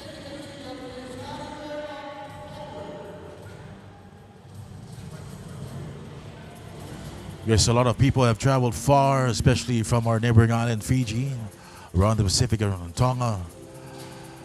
American Samoa are here to support and witness the showcasing of talent. Of course, the Ring of Fire in the Pacific, especially routine between the professional bouts between Fiji and Samoa this evening. Remember, two of our last two main events is sanctioned by the SPPBA, the South Pacific Professional Boxing Association. And this event has been put together by the Independent Boxing Samoa, Inc., in association with Tua Promotions, presenting you the Pacific Ring of Fire, the Fight for Independence, celebrating 64 years since Samoa gained its independence. To all our viewers from around the world, catching our live telecasts, you're watching NUS TV, coming to you live from the National University of Samoa, while awaiting our first international bout for this evening. Lango sua ma sponsor tato malo mo nei fa boy moi talo nga lo fanga solo fai ula so atayau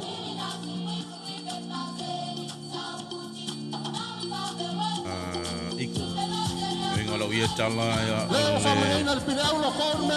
painga e pe ona tato mo le movina le pisile sa tato ia i le Singapore al famna tuino le onos fulfanto sang le o tawa lunga le via fil nei ka fua ye tatou ia ngā ruenga ma tatou ia una pio lewa matua ia lo ia ona taulunga le via fini e talongo fai pelenga ma tamusanga pe ona vanga solo Sa leila ma. E pe se I matua, e pe na e ta ua te mo sola. E ese le me tau theory. Ese le me tau practical. yeah yo Wa ura le le theory to le practical. Pe o le tu langa ia ne fia la fo ia la I fai ba o alam whanau wa pētau si o nefia fi. se tangat le o sa no o le theory to le practical o la o ki mo melu le experience O le mana pusu I makeki ia. va talo fa male fa malo atu le mai mo nga Samoa o le fanga solo taru tu fa fa longa mo terminate ia de tato pine ya amana ia ma falolongia ma alo ia foi ia le sao nei alo mo fanau ya o le tono e pe ona yai to lima tato panga ia to no fanga le no tato o mai ai ya il tato panga fa va malo Sa o leila va. Ia fa pena fa toa e maua mea tatou fa sala launga.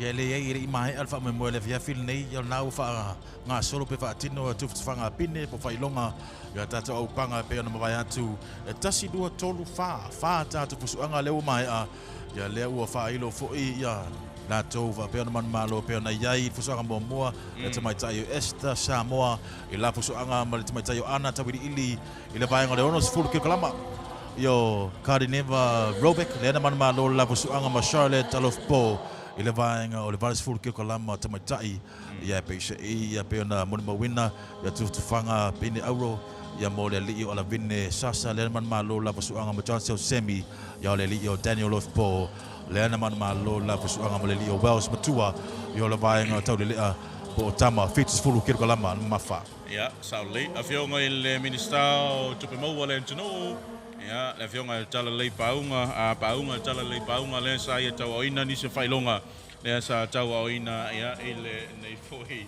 vai ngole fiafi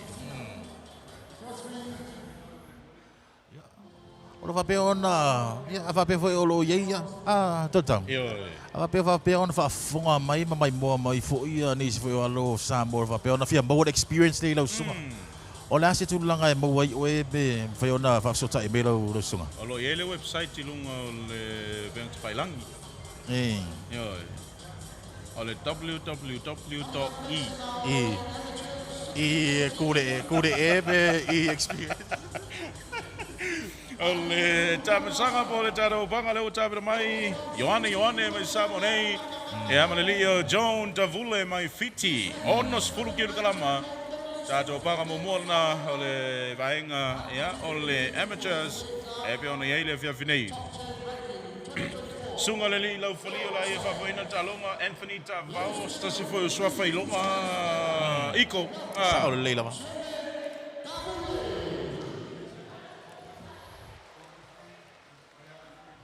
John Tavule. Tavule, representing our friends, our brothers and sisters from our neighboring island, Fiji, for our first international bout for this evening. There's a lot of Fiji supporters in the crowd.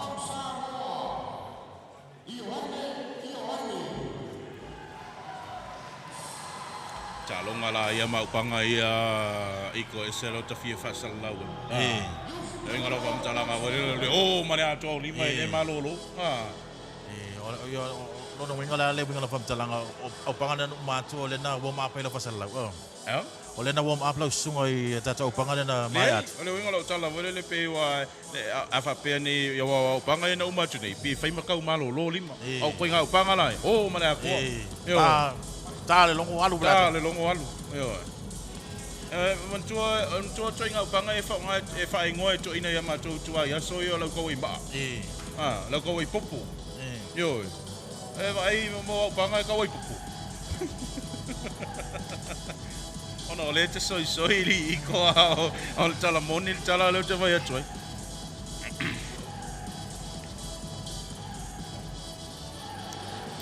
Tali al temi am tali al talonga ya ila upanga ono 10 kilo kalama.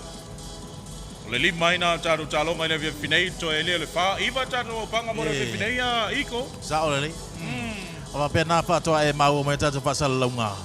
E iva tatu upanga le na to faina mo le via finei.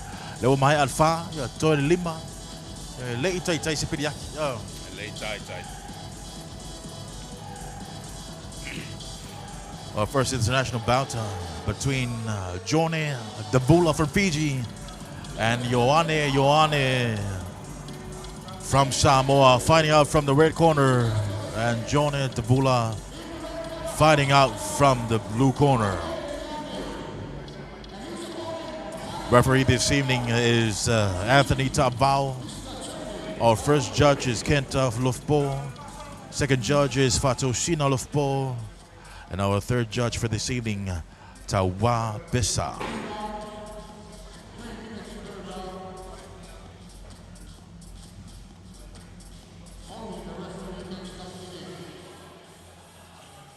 Ai atuale o mele li neo John Davuleli iko. Faiasi ia si sawa o limo le Davule. Ioane. Yeah. Maile tulmanu la mumu. Yes, all the best to both fighters from Samoa and, of course, from Fiji.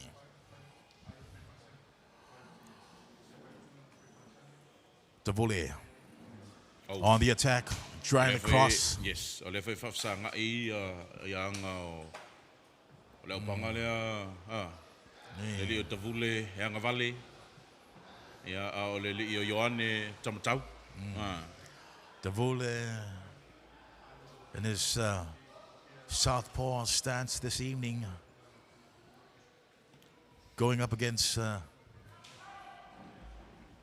Ioane in this orthodox stance this evening. Both fighters trying to test out the waters before, throwing jabs, weaving to the side. No connected punch yet, but the awareness of both fighters is actually showing. Ioane on the attack, throwing combinations. Davule trapped in the corner.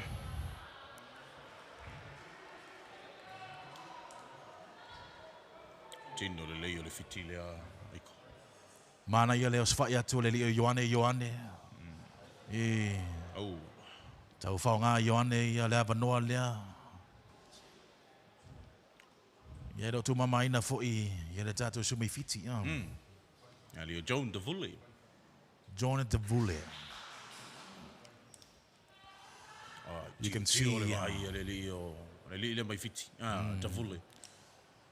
John Davule's eyes wide open on the target, trying to land his first. Weighing Ioane out, goes for the body. Great connection to the body. Ioane throwing that jab. working on his footwork, moving to the side, backing himself up against the ropes. John Davule. Tua foi o tanto sui mai fitile sa vali foi le vali mo le solo le singafu. Tua le na wai mai foi mai le fon talai le parlamento le malo fiti. Yo inisina tanto malo falon gi. Le sa wai mai tanto tujotas. Foi la au mai le fine. Ni sa le lava. Ele o ilonga lava ona. Yeah. Ona tulai mai le fusuanga se tulanga fune tau lopo fairly tule la mafuri ai le man malo. E ona e ta wa pe vene sa no te musola. Pe il tamu sanga mo muli ai. Na yele so fai malo sia tuli yoni. Ta malongo. Well, that's the end of the first round. Both fighters starting off strong. Joan Davule trying to counterattack. Answering back to Ioane. Haven't landed a big hit yet, but connected his first jab to the body in the first round. While we await the second round for this first international match, the Ring of Fire between Ioane of Samoa and, of course, Joan Davule, representing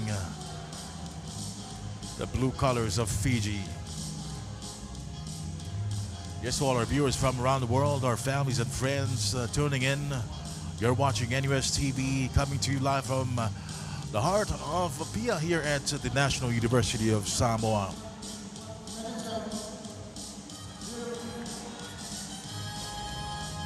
After le no le lao le fai ona mai foi le nei fiafi. Matango fie foi le tau mo le malu le fiafi le sferile. Tamu sanga lo lua.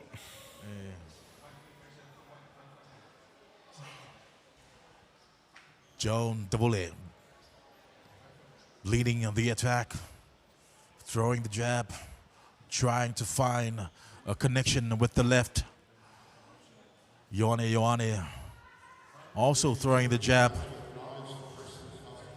Impressive footwork, closing the gap, moving in and then out again. Both fighters. Davule on the ropes. Ioane on the attack. Some connections upstairs, and of course a few of the combinations to the body, as Davule has overcome that rapid attack from Ioane. Romano si le os fai le Ioane. Ole melo te metau le fainga le os fai le Ioane. Maka le Ioane fai si umi o limo le o Joan Davule. Ol pipi ala ye. Fa fain tai foi la on Tom fai ma o se fai mai le mai fit. Ono le pipi atu ia le Ioane. Ya matua toinga la fusuana be fa pe te lo umi limo lo pang. Pipi ia. Matua. Ya ese la vai me tutia po wala fa nga tama fusua. Ya o tulanga le fa nga Ioane. O le lay of footwork. Ba me le mate tonu me mai tu. Le ala sa o ila tala to ina na mai tu. Close. O so tonu so mu. Pa ko so mu. Kasi lua pe just ton. Kasi toru tau aber fa.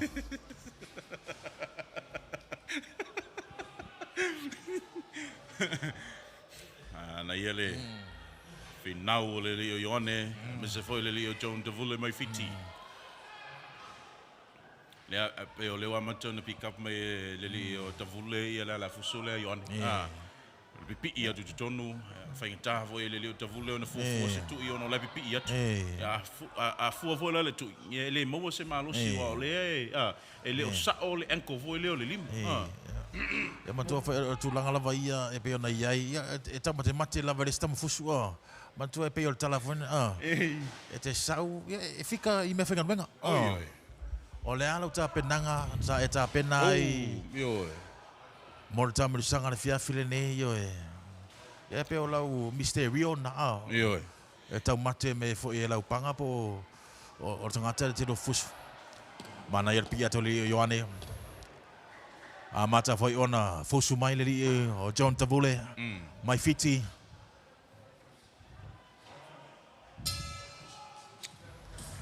Tamale malolonga. Ai jam sanga mo jam sanga lon lua. Le leo Ioane lesa ia tumawina ia le pini aurova before imal pini siliva. Il jam sanga le Papua New Guinea champion. Pero na ipo ini tu sanga mo vai. Mai tawa tu iko. O alo mo fa na wala tuno le to sini o le via fini. Ele o misi ama se pini au. Pe tu lang na le na ta no fo ima ta ua ia nisi o tamu sanga ele ngata tamu sanga le na fata no ina fiti. O Australia ia le na tomati e fo mana se furu mara iva pini au o ia pini sa mo na mo mai ele tamu sanga le na fata no ina fiti. Le se furu lua pini euro fitu ia pini siliva. Le o Johnny Davule ya bo John Davule ya les awai atu e lua talonga le malota kulenga le sa wai ya beta les mai ya le tamsanga po le World Championship si le lua fe ma le lua tolu ya na mai le talonga na tulanga iva e le panga le onus full kill kalama ya le le me fiti Johnny Davule. Yes, both fighters are not new to the ring with Joan Davule. Also a flag bearer for our brothers and sisters in Fiji for the 60 kg. Been to the Commonwealth Games, to 2 of them, and finished 9th place at the 2023 World Champions. So a lot of experience underneath Joan Davule's belt this evening. Te whaingoina leo panga leo John. JJ. JJ. Waila le J le te tapoi. Middle J. JJ. Tau si ele o tunga se manu o le li o Ioane.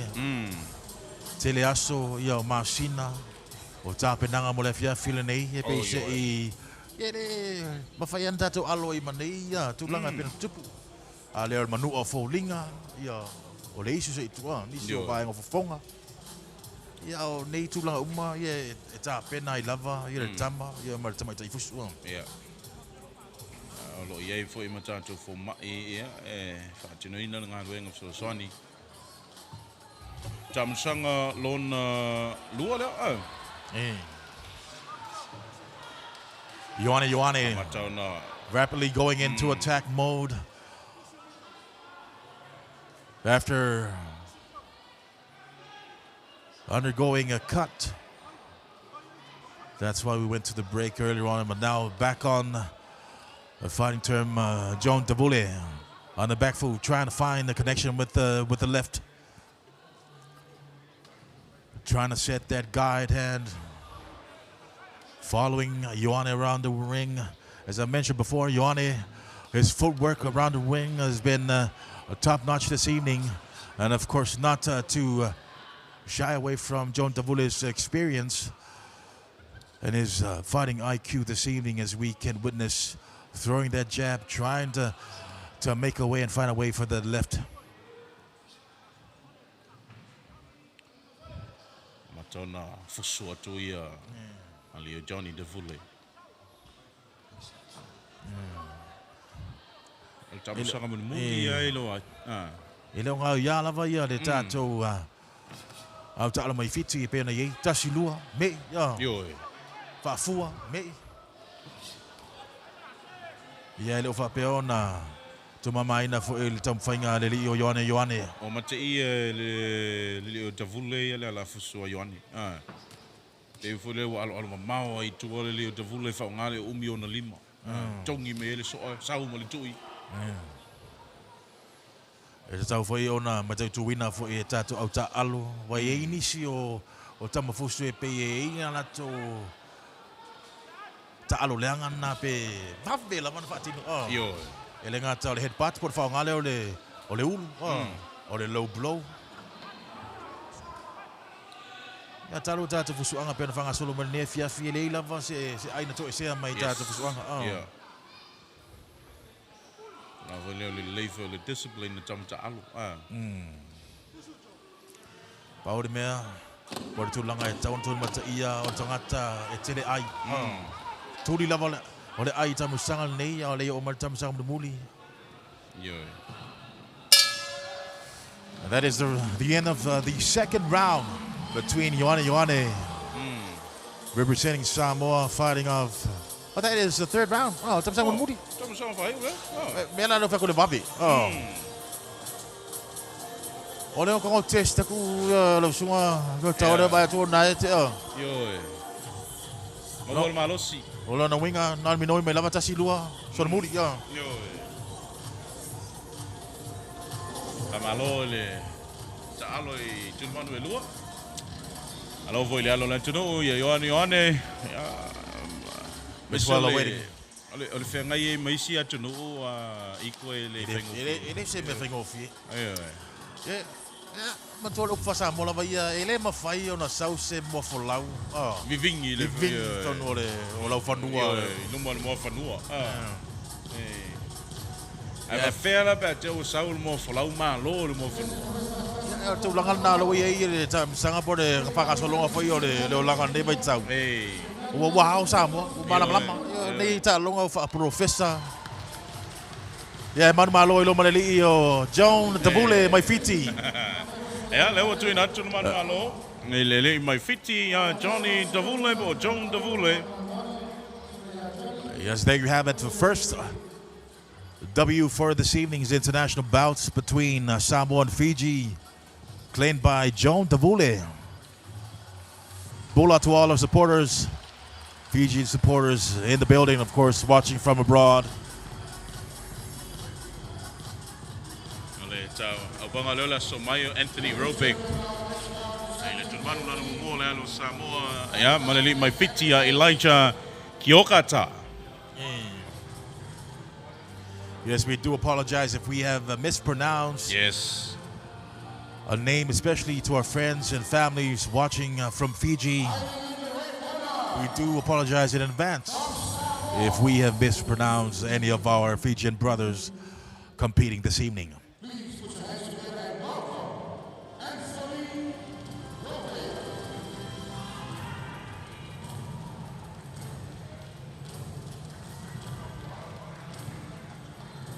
Manula Momo, Lealo Samoa, Lelio Anthony Robeck, Fitus Fulukil Kalama, Leopanga Leo, and Jaro say my Levia Fine, Opanga Lo no.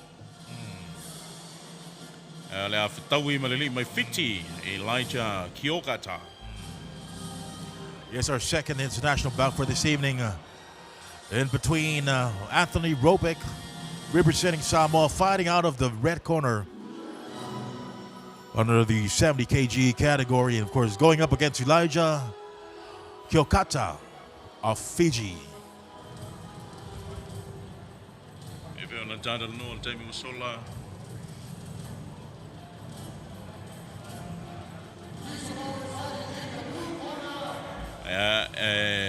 Le fai ngofia ngā luenga nei ali Famasino.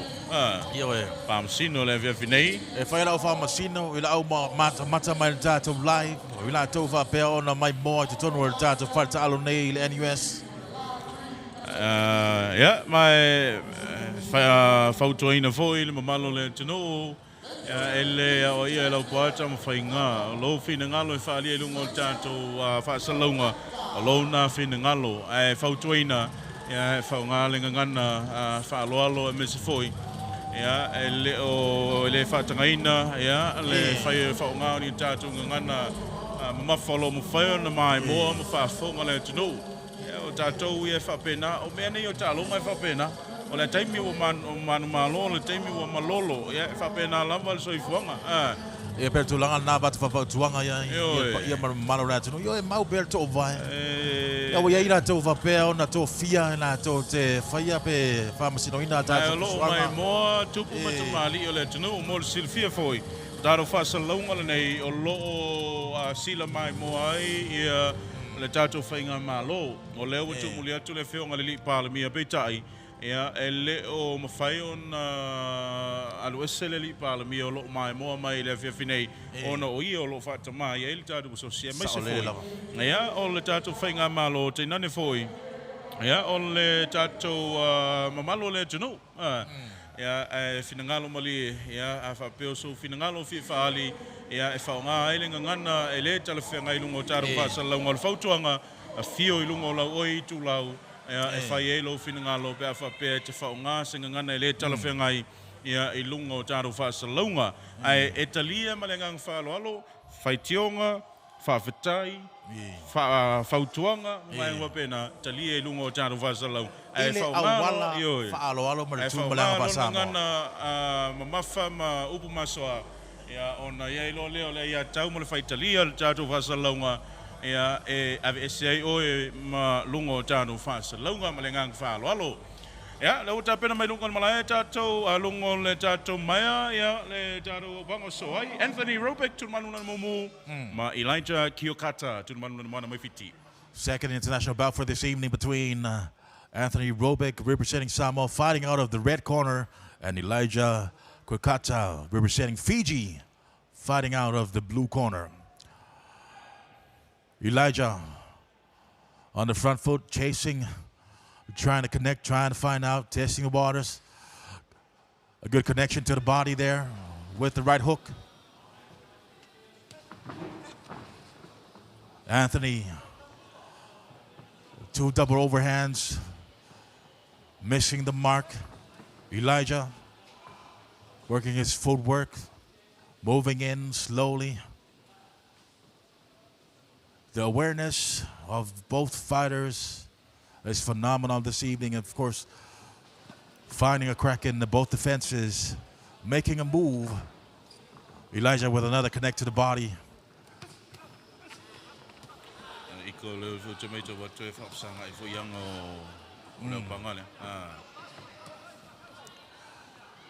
Yes, Elijah fighting out southpaw stance, representing Fiji. Bola to all our viewers from Fiji. Yes, if following the boxing match has brought you here to the NUS page, please give us a like, give us a follow to stay up to date with what's happening here in beautiful Samoa. But for the time being, Elijah connecting the jab. Anthony Robeck trying to find his way through, trying to close the gap. Advantage to Elijah with the reach. Trying to set that right 1-2.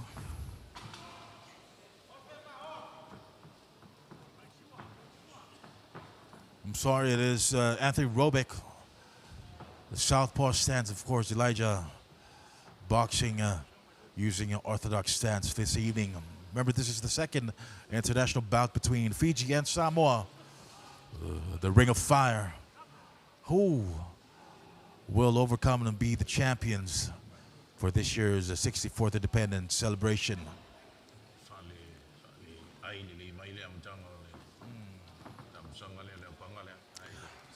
Faisina umio aole li fiti. Elijah. Whaingata fo I Anthony on tausu e se avanoa te tonu PCE footwork e peranta ua o le minoi vave lava te tonu to e fo I mai tua le tūlanga tauna iai e mantua le tamsanga mo mona nei le tai se fusuanga. Oh, both there goes the bell. End of the first round. Both fighters throwing combinations there. Elijah scoring a couple of body shots. Of course, Anthony, with the first 2 misses of the overhand, was able to land a couple of combinations to the body before the bell. Remember, this is the second bout, our international bout for this evening. And not to mention 2 of our professional bouts this evening, which will be between Fiji and, of course, Samoa.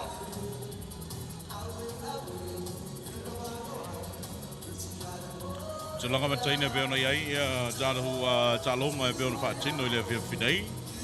Mai whaasalonga tu saalo NUS TV mai le whalitalo le University of Samoa.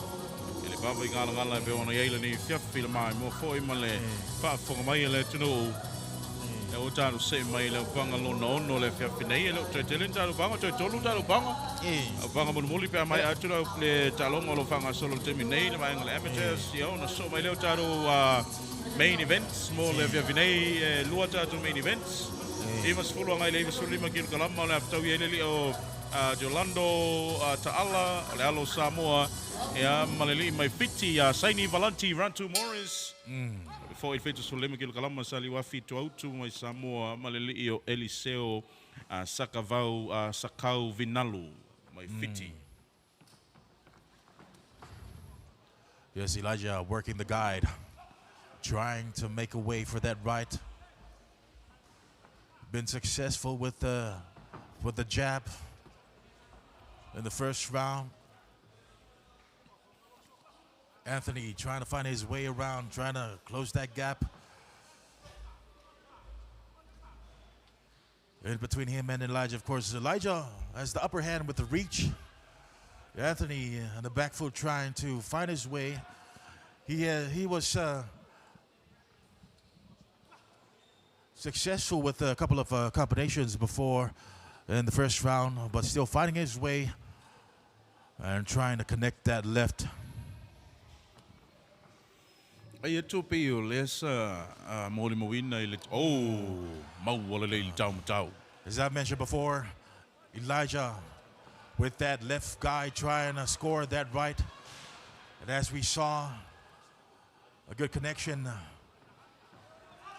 upstairs, trying to quickly work the body in.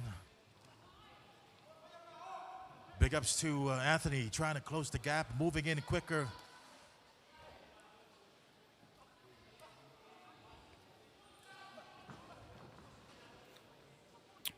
Umia limo le lida mai fiti. Te lere bencho le umio au le lilo Elijah. Ale me vole mai tau ai mai tau le Elijah le na fusua Anthony. Fufua mai le tu Anthony wale vona ma wale me alo ai Elijah. Manaya. Anthony got a good connection upstairs. Trying to follow up with the attack. Elijah controlling the bout with that jab from outside the perimeter. Anthony moving in. Elijah against the ropes. That was a push and shove. Yeah. Foto atu le li lo fali le li Elijah. Ai sa le tau tu lei.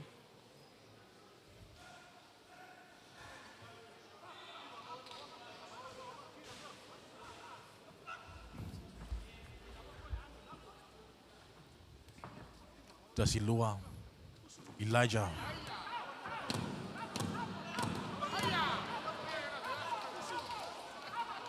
Anthony. Oro tamu fai mai. Fai ngata.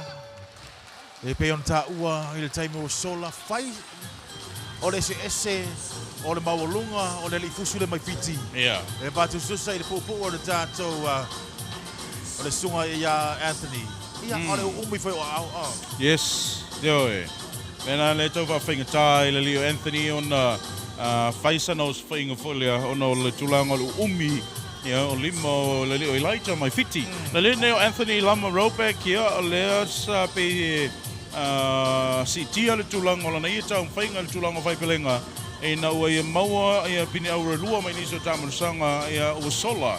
Le foi ta wailing o le tunu e pe ataro foi e le ne Anthony Lamarope pe no fa tu temu sola iko ele ma se alo le tunu o lo tau sinio le vefe nei e le o yai se pini euro. Of course, Elijah is a 20-year-old 2024 Youth Oceania champion in the Pacific Nations Cup this year. He won gold and part of the Commonwealth Games team representing our friends from Fiji. Elijah trying to control this bout against Anthony.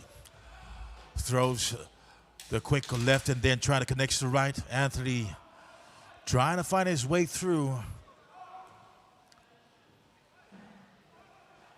If Anthony can take advantage of that right jab and, of course, weave to the, just quick move to the right and, of course, connect with that left.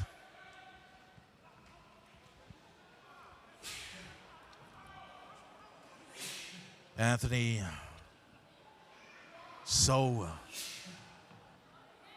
clinical with his combinations, of course, coming in with a 1-2 quick on the, to the face, of course, moving back, trying to control the distance, maintaining, of course, using the advantage of that reach.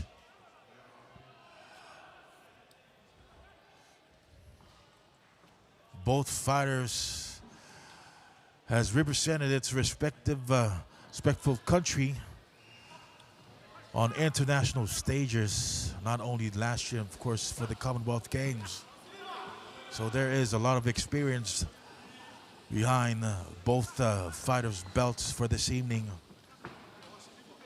It's just the contrast and difference of height and, of course, the reach in advantage with Elijah trying to control the match from the outside.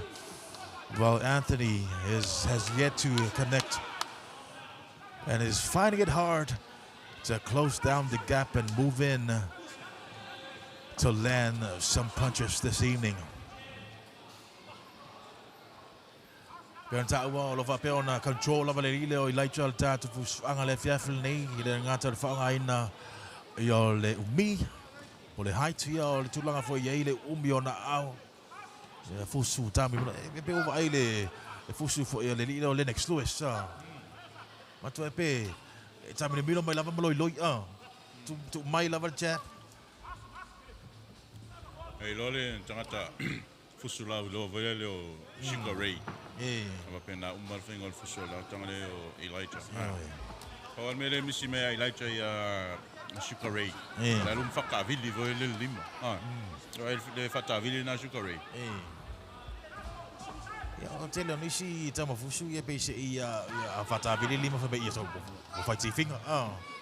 Ya le lo yo pe na tam fa ye mai de power man malo si Elijah landing a nice combination. Anthony finding it hard, trying to close the gap, moving in. And I believe that is the end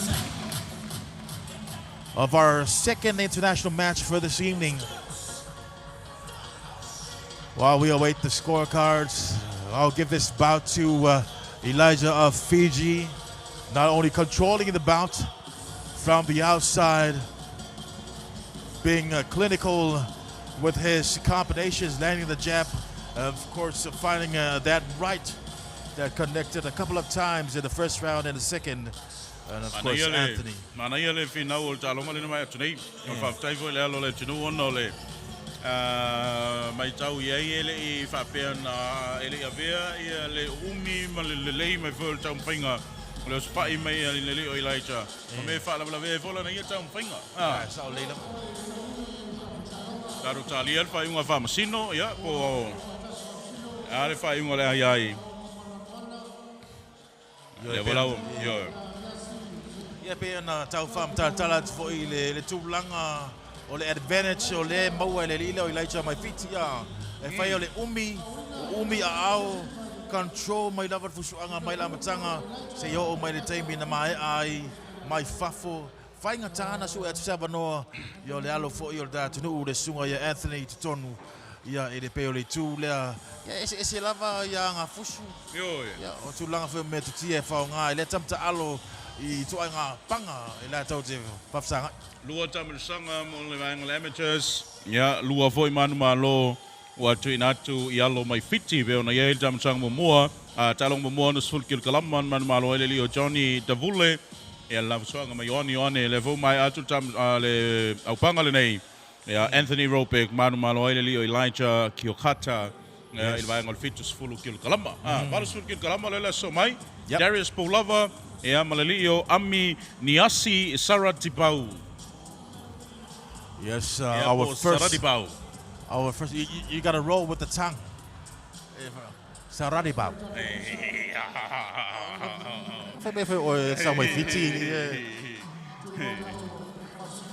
Yes, first two amateur bouts that we had so far, and of course two W's going to the blue corner, and representing Fiji this evening. First bout went to Joan Tabule, and then the second bout that went to Elijah Kilkata of Fiji. Third and final amateur bout for this evening is between Darius Bolava, representing Samoa and fighting out of the red corner, going up against Ami Miniasi Saradibao, representing our friends and families from Fiji, fighting out of the blue corner. Darius Bolava, mai le tulamanu lana mumu, anga ia tofo i tonu mon le tato au panga mon muli le vaingal amateurs. Le neo Haminiasi Saradibao, Valos Fulkil Kalaman, Tulangaiva mai le tamusanga botalonga world champs, mai tusangan say mai today. Ita ina maua le pini auro mai talonga Pacific Nations Cup. E alo fa tulangaina numero tasi. Oh, tulanga mua e talonga le Oceania. Le tulangi le imtaro. Kana winga la ele fa ngofia le upanga le talo ai. E malele le nei o Darius Bolava. Darius Bolava lo ia umia ia le pini auro ma le pini silver. Mai inisio talonga taluai. Is of course some info on Miniasi Saradibao fighting on the 80 kg this evening. Finished 9th at the World Champions last year. Claimed gold medal at the Pacific Nations Cup, and of course is ranked number 1 in the Oceania. A man with experience, been representing Fiji for quite some time, and now in the ring to represent Fiji again for the 64th independence of Samoa.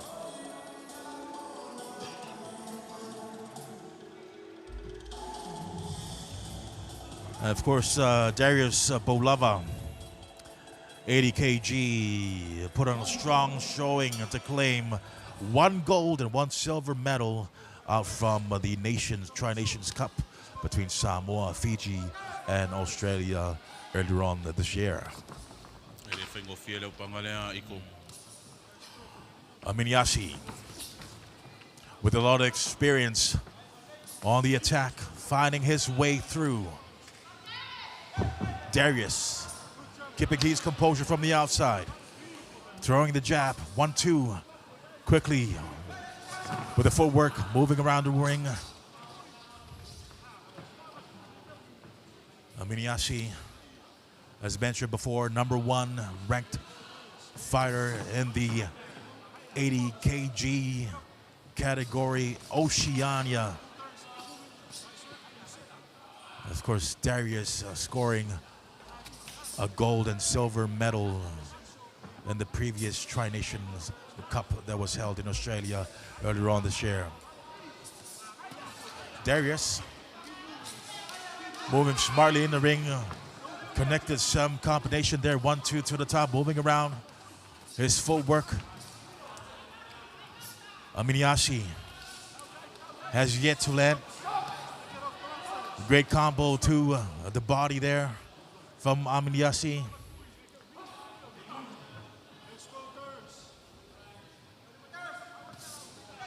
It all comes down to the composure and control from both fighters. Of course, it is a 3-minute round for this bout. 2 straight rights there by Miniasi, landed, finding its target. Darius trying to weave and move his way around the ring.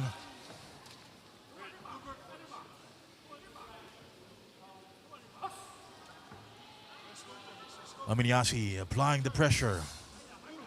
Darius maintaining that distance.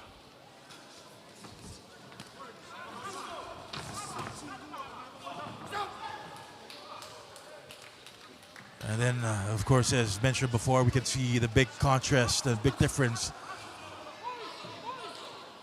when it comes to experience. As mentioned before, this is the #1 ranked 80 kg fighter contender from Fiji, fighting out of the blue corner. It's not an easy task for Darius Polava of Samoa, trying to close that gap of experience. Peon tara noa I ko ele whaingo fie ia Darius e nau pangale ono e o lea mai tau i talaanga o le li lea. Oh! Wow. E peon taua le ese senga o tātou fusuanga le nei ona o le experience ma le tūlanga lo iai ia le fitin nei. Yes.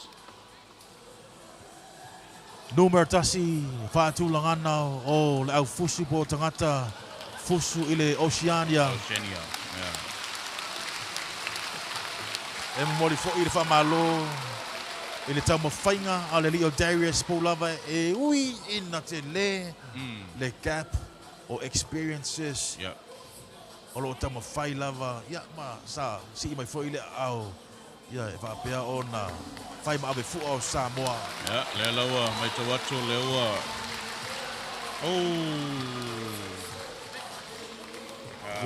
Mai te watu le ua wha mai al talo.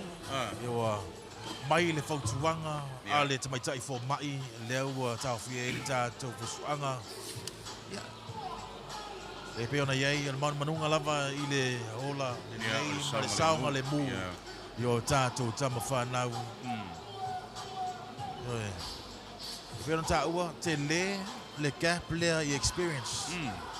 E pe se I o le loto nuu, loto toa, o le uso foi portau le a Darius. Lea na, si I e fo I le au, whai ma ave fu o Samoa. Ia, e peona tama whai I le nia fia fi, pe se I, e ui lava, na le manuia. Ia, e au ngā, ia, nei fusuanga me tupu. E toi, te mata I whare upenga mo nisi tamu whainga mata penanga. Mo nisi tamu sanga lumana. Our winner by 2 minutes and 15 seconds by way of knockout.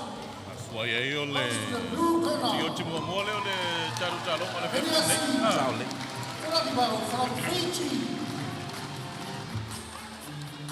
Our first knockout for this evening.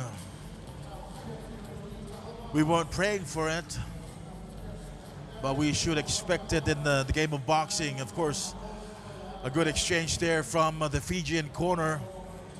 A word of wisdom from the Fijian coach to Darius, of course, knowing even though the gap between the experiences, of course, the IQ in the ring, but it is a good journey.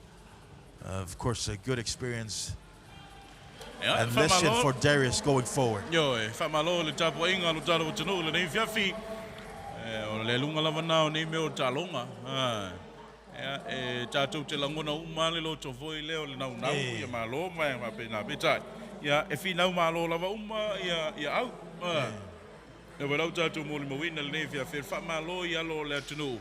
Lo tau sini o se mea tau o toa. E lese ta alonga whaingo fia whanga tambale nei. Eo e. Ai na o oe e mau lima, mau fōlinga. E ui lava I le tele whamtulanga, waravala watu le au mai moa. Eo e. I la tō whapena ko meni lunga o tātou whasala launga. E le mawhai lava. O na o ngatasi ma tā penanga. Whapena fo mātou e mātou vai teimi. Eo e. Te le lope na eva ai sisi e... Sao whaalongo I le fusilinga iau e au? Ia. E ope o eva ai le fusile e tatele nei o le tatou. Le fusima pewa.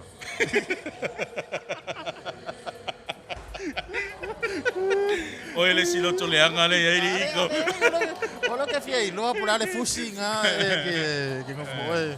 E whapena le tatou ia le whamoe moe veo na ei nei meo talonga. Ia. Ele teimi maru malo, ele teimi malolo, ia a ole au ngā, ole toe mati le ai mo le anga e lunga. E peo na tatal noma e sau noa, ele whaingo fia le talonga, na o oea. Na Oi, o lo. ia e fai o lo fuso lo mafofau o le tunu le te fuso ai. A o lo mafofau voi o tangata ia mai mo Mai mata. mea. Ia o lo a inga o le ta O lo a inga, yes. O le nuu. O a fio O anga. le whaamalosi vona ma le tāua ai a whaamalosi au ina i alo mo whanau se o tātou o tunu. Se tōle pulou ina i alo mo Sa o le whanau. lava. Iko, ia e mo i lava e tātou te tala sua mo tamu whai foi le e whaini na ianga maali e wale mai monga le tunu pitai. E le ma whai o tātou tangata o na whaatino ngā luenga ma le o singa taulanga o le whai e whanau ni a le tunu. E le o le o singa taulanga, o le o si taulanga le mea ai. O si taulanga le vai inu. Ia, o le malosi, o le moe, o le taimi, ia, o watu ua a inga, a whaifo e whaini te to lua mani whanau nei nei fo i alam whanau le tunu. O le sinawa engo le o singa taulang. Sa o le leila. Ai tātou mai tau i eima o tātou vava ai ei. Ia, le maua lunga o lo mo whai ona usia e alo mo whanau nei le tunu. Leo lo mo whai on tau sinio. Ia, matau isa mo. Ia pere tu langa nalo iai. Ia fai o tama ta alo po alo mawhanau. Ia o le mata alofa tu foi. Ia wa ele tau mate o nei ta alonga. Ele tala noa sesi ma le lavea. Pene mon mawina. Ia e tau fot pu lou. Avel fa ma lo le ngata ia tau le ia Darius. Ia ono tau tua o a inga. Ia mai la tau fa pe fo nang ngoina. Ia tau mawhainga. Ia ma le fo longa fo ia le alo te le lumanai. Te le potential mamfai e ona me i luma le sila sanga. Ioi, o le mutaanga o sisi me o le amatanga na o sisi me. Pe ona tatu mo li mawina fo i le nei vai tau ma le opongi, ma le lango ale tunu, le amata mai lava o le whainga malo, se i o le lautele ma le lava lo le tunu. Ia i le tulanga o le opongi i talonga. A tātou mai tau iei, a pe ona utau o le teimi o sola, whainga tau na sua sa moe le whawhanua, au whainga o fio na sua sa moe whamamunga whamatalanga. Ma fua isa, ele ngata o tala whasol pito o vaenga foi o matati o mo whauna o sia le tunu i tō whinga maulunga lalangi o whauna iei sa mo.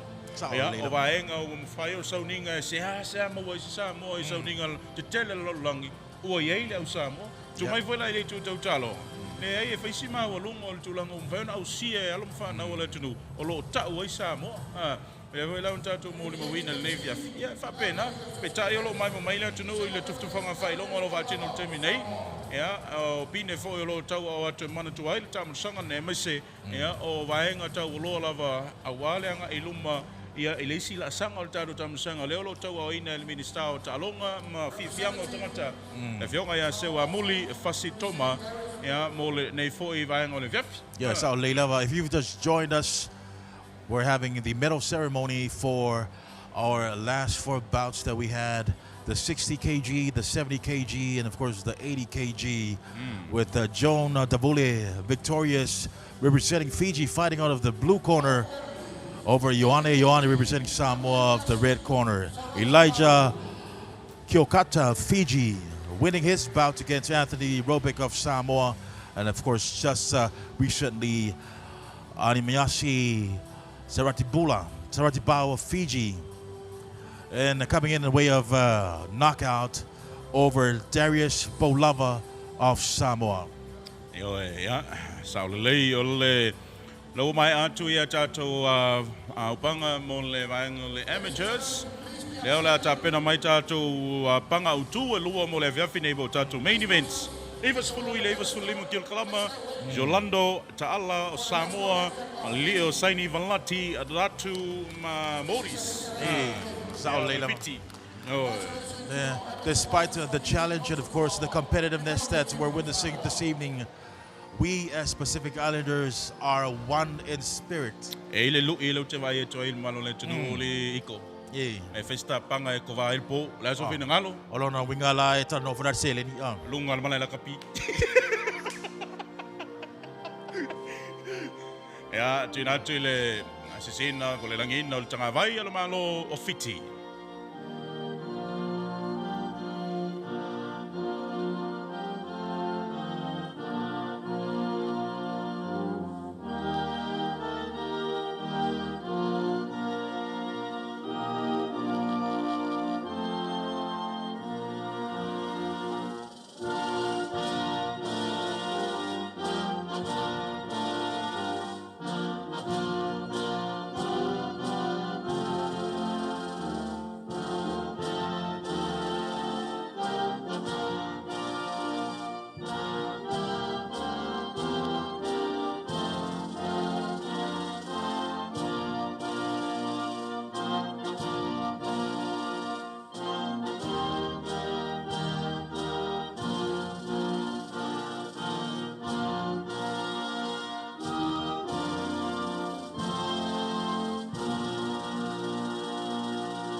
beautiful sound, and of course the anthem of Fiji.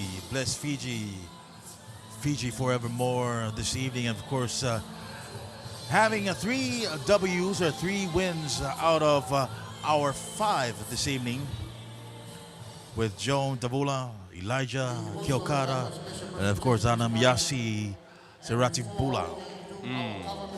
Tātou haenga pe ona iaile whewhidei. Evas fulu lima kilo kalama le tātou panga utu mua le namo le whewhidei. Tolando ta'ala mai Samoa ma saini walati ratu Moris, mai fiti.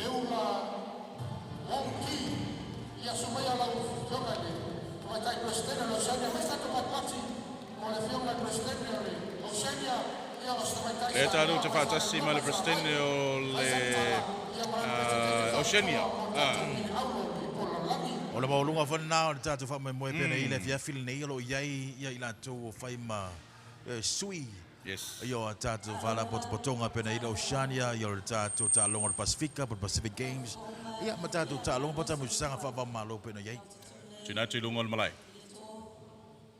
Amani te tino e pisanga. O te tāwho I le liu, a he popoe a wāle pa ia ma le maulunga le nei aso, a wā wanofo ia sua ma a hololo, tulona lava. It is a great privilege to be here today to celebrate an outstanding achievement by Keely Perez, whose gold medal performance at the Under-19 Futures Cup in Thailand has brought immense pride to Samoa and the Pacific boxing community.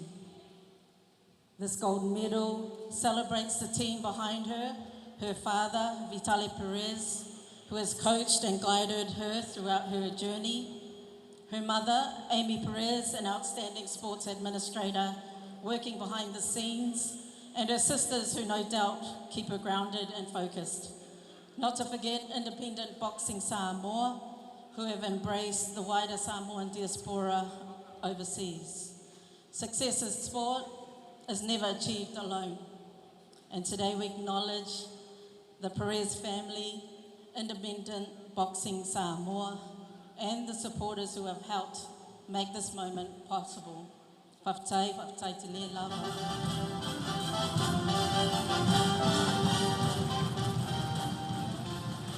As we celebrate this remarkable accomplishment, we must also recognise the importance of continuing to develop female boxing across Oceania. And for many years, opportunities for women in our sport have been limited.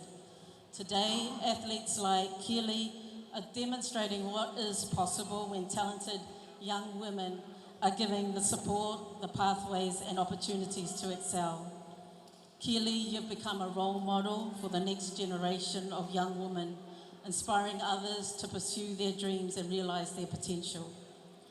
She joins an elite group of Pacific champions, including Esetta Flint, who claimed gold at the 2025 World Championships in Liverpool. Together, they've shown that Pacific athletes can compete with and defeat the very best in the world. As an Oceania boxing community, we're immensely proud of the achievements such as Keely's. However, our ambition extends far beyond that, far beyond celebrating individual success, but also building the systems and pathways that we consistently produce athletes capable of standing on podiums at the highest level of international competition.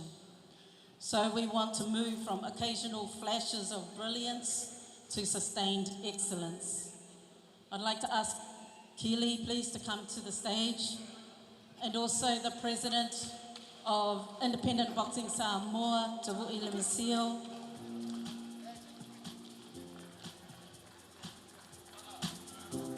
Keely,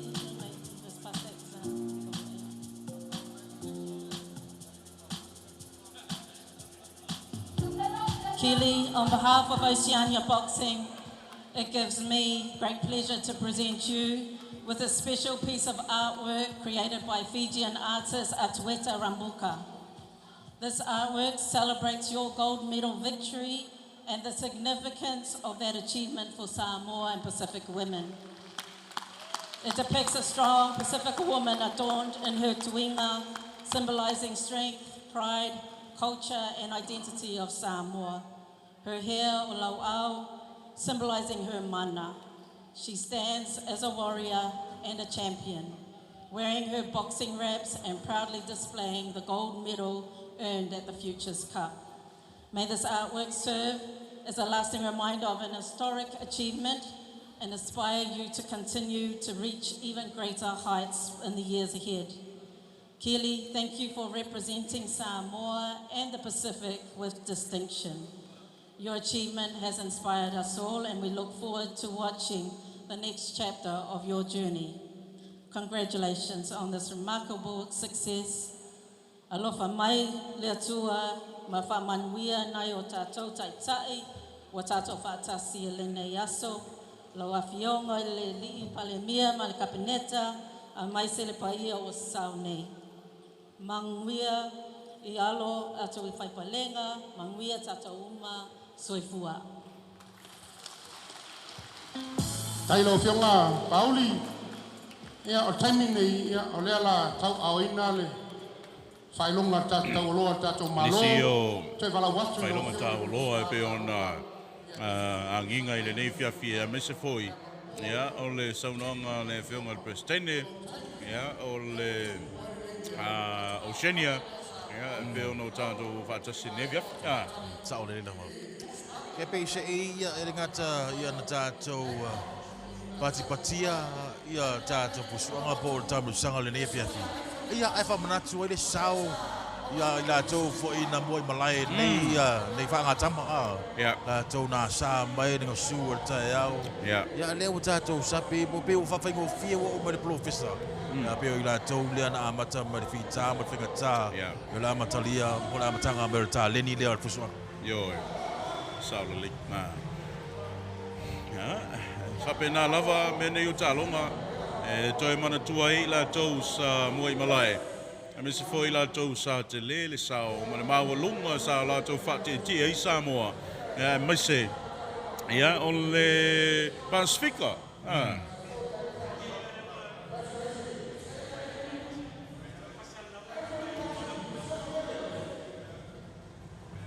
Ia tātou tālia, ia tātou fusuanga wha professor pe ona iai. Ua whapea mai a ona yeili whātananga. Ia le tātou asosi fusu o le Pasifika. Le SPPPA, the South Pacific Professional Boxing Association. Leo whātau nuina i le tātou fusuanga e lua pe ona iai. Le tawalunga i le tātou whamemoi le whiwhi. Family of Anthony Patti, please make your way here. Ia tātou DJ, tātou tutu lalai Samoa, o walo mau tama whanau, sa avea le ingoa, e maisa tanga vai o Samoa, sa langina i le tātou wii, whafo.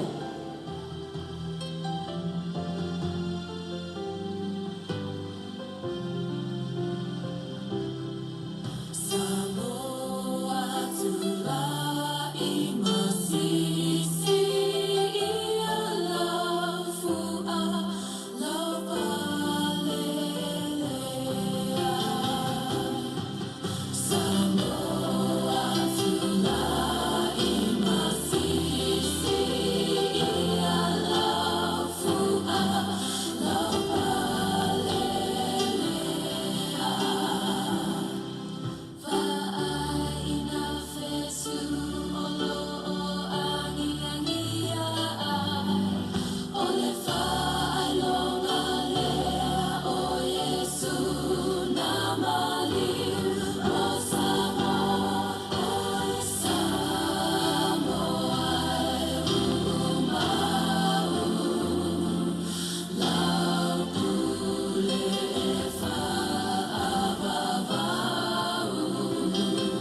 Thank you, ladies and gentlemen.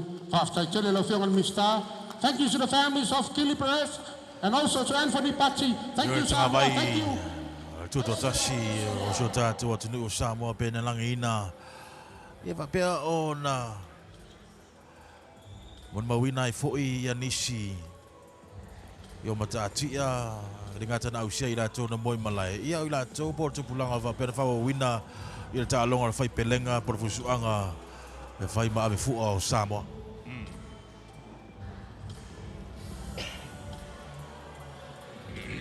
Salo lewa le la tātou se mai tātou panga au tūpo tātou tālonga wha professor mo le whiwhinei.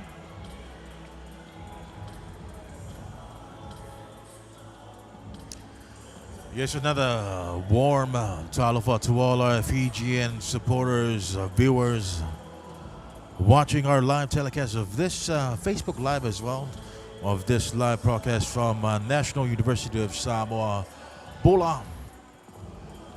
How are you guys doing this evening? It is nice, a bit cold, by the way, here in Samoa. Hardly any rain throughout this whole week. It was a tremendous week of celebration, of course, celebrating 64 years of independence here in Samoa. And of course, we had a few of our Fijian friends over that came to witness, to be a part of course, like tonight, as we have this competition with our friends and brothers from Fiji.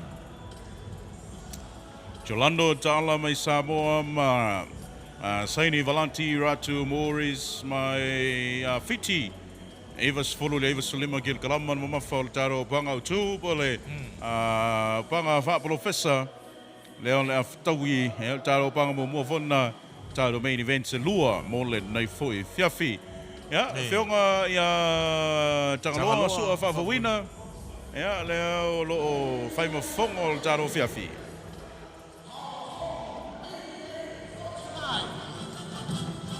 I am proud to say that, courtesy of the tour promotion, be able to proudly present the Pro-Am Boxing Showcase for tonight, featuring some of the Pacific's finest boxing talent in what promises to be a landmark event for professional boxing in Samoa. This historic occasion marks the beginning of a new pathway for Pacific athletes under the leadership of boxing legend, Hall of Famer, the greatest of all time, the Tuamanada Faumina David Tua, with a vision to develop world-class boxers capable of competing on the global stage in order to recognize under the WBA, WBC, and WBO banners. This event is proudly supported by Independent Boxing Samoa Incorporated and sanctioned by the Don King of Samoa, President of the South Pacific Professional Boxing Association, the Honorable Ali Vena Ali. Also, I'd like to introduce our professional referee for the two main bouts tonight. Please put your hands together and welcome to the ring, Dofar Vai Malay Asiata Leon Stanley.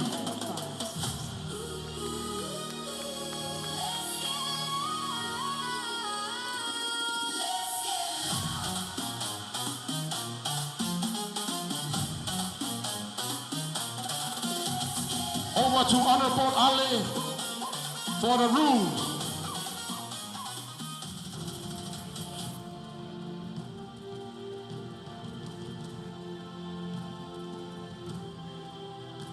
Ladies and gentlemen, may I introduce the rules to conduct this professional boxing. First, there is no 3 knockdown rule. Second, only the referee can stop the fight. Third, a 10-point system will be used to score the fight. Our judges, first, Ken Alofipo. Second judge, Leaso. Third judge, Avetoni. And our referees already been introduced. Fionga Siata, Leon Stanley. May the best man win. Thank you. Ladies and gentlemen, our first main bout professional fight for tonight in the 90 to 95 kg. Fighting out of the blue corner from Fiji. Please put your hands together and welcome Saini Balati Ratu Mares.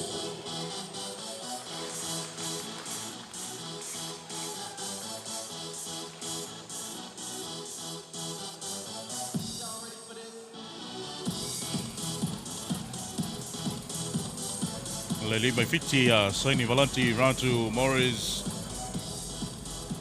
Lewa ngai atu hea e tono lamaya. Tato upanga main events mo le mo le nei fiafi. Sao leila ba. Zaini Barati representing Fiji, making his way into the ring. One of our two professional bouts this evening. Zaini Barati, Ratu Maurice representing Fiji. Going up against Jolando Ta'ala, representing Samoa, fighting out of the red corner.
Now making his way into the ring.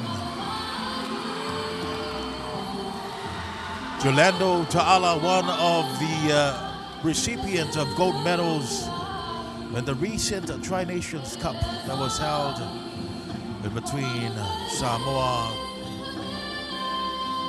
Fiji, and of course Australia recently. And assisting Jolando in his corner is none other than the son of Samoa, the Hall of Famer, David Tua. Toltai Famuna, David Tua, who was honored at the Indiana Boxing Hall of Fame ceremony in the United States earlier on this year. And of course, giving back to the community, not only here in Samoa, but the Pacific as a whole. Representing, of course, saying that the milestone and being inducted into the Hall of Fame is not only a personal achievement, but also a proud moment for Samoa and the Pacific region. And as he continued to contribute to the development of our athletes and to further strengthen his legacy beyond the ring. Leo Jolando Ta'ala le peona whaiawaina e le alo Samoa le whionga ia tolitai afotanga whamina David Tua e amalili mai fiti Saini Valenti Ratu Maurice e mai fiti. Remember, this bout has been sanctioned by the SPPBA, the South Pacific Professional Boxing Association.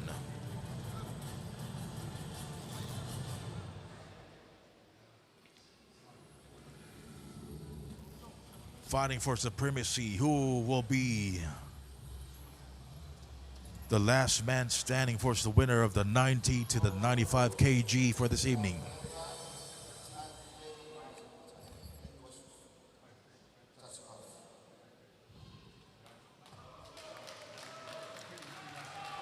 Well, all the best to all our viewers from Fiji, across the Pacific, and of course our families and friends tuning in from wherever you are watching from around the world. It is fight time. Amatali el talonga.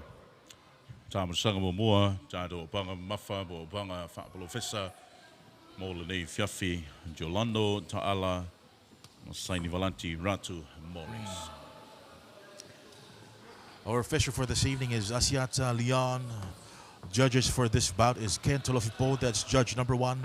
Judge number 2 is Liaso Ngale. Of course, number 3 is Anetone Ariel.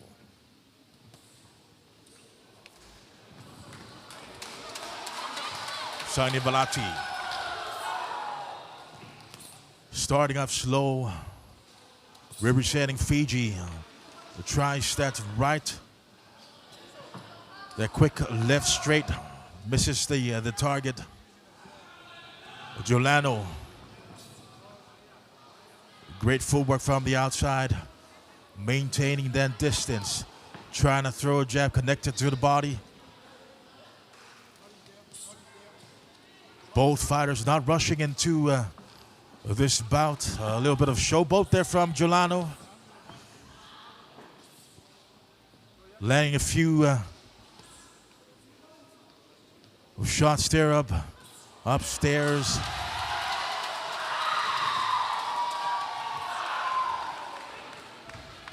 Fato to alele telelio Jolando le talonga ne meso le foye. Le fai tau mai le li o Saini Vilati. Yep. Ele ala fusu. Leo Jolando.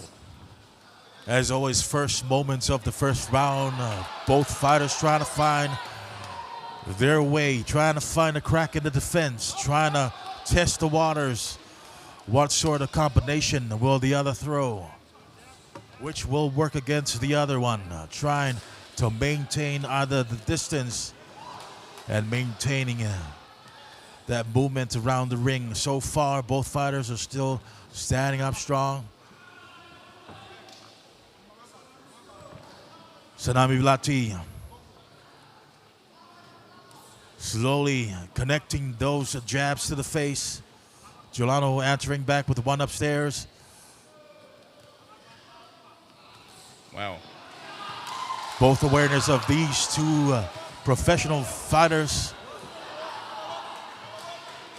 is on display. Not only in front of us here at the National University of Samoa, but to all our viewers from around the world.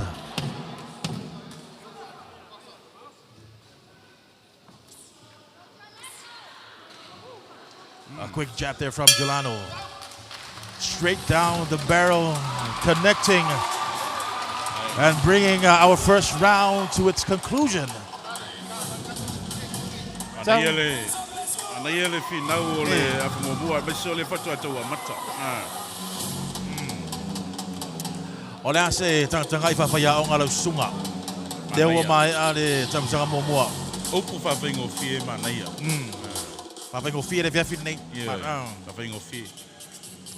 E pei, te rau le tala a le sunga ia jai o petai e se mano fia i te leo interviews. Yeah. O le whamtalanga le pe mei, there is levels to this. Yeah. E yei levels o le talonga. Pei na amata mai le tātamusanga e tere nena sa whawhai a tātou tamata alo matamaitai. Ia lewa o mai le tātou au panga murimuri. Ia o le whao ngā ia tātou na fōa e tuni manu.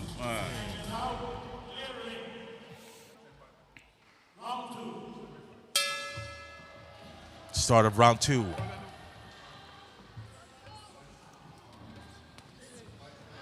Saini Mabarati a bit animated in the start of round 2,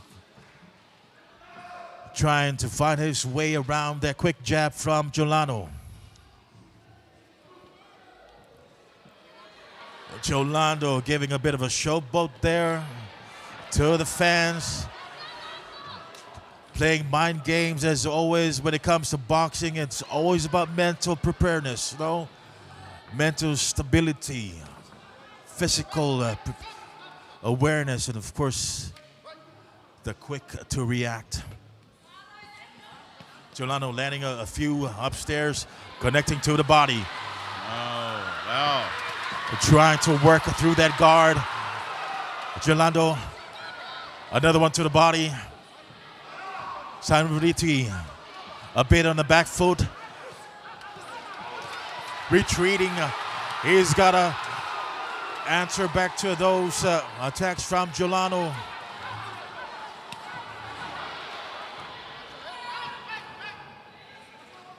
A bit of a clinch there. Of course, the referee brings the game to the center ring again.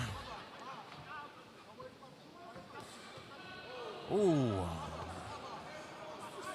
A left overhand there had a miss, and of course a great counter punch with that left from Zaini Varati of Fiji.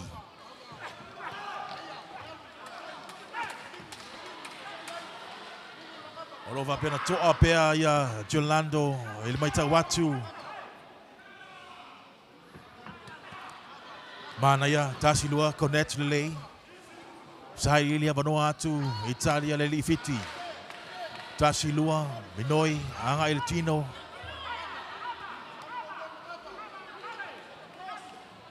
Olo fa pea ona tama fai mai pea ia leli fiti. Sue mai so na Vanoa PCI o lau ia mai tau.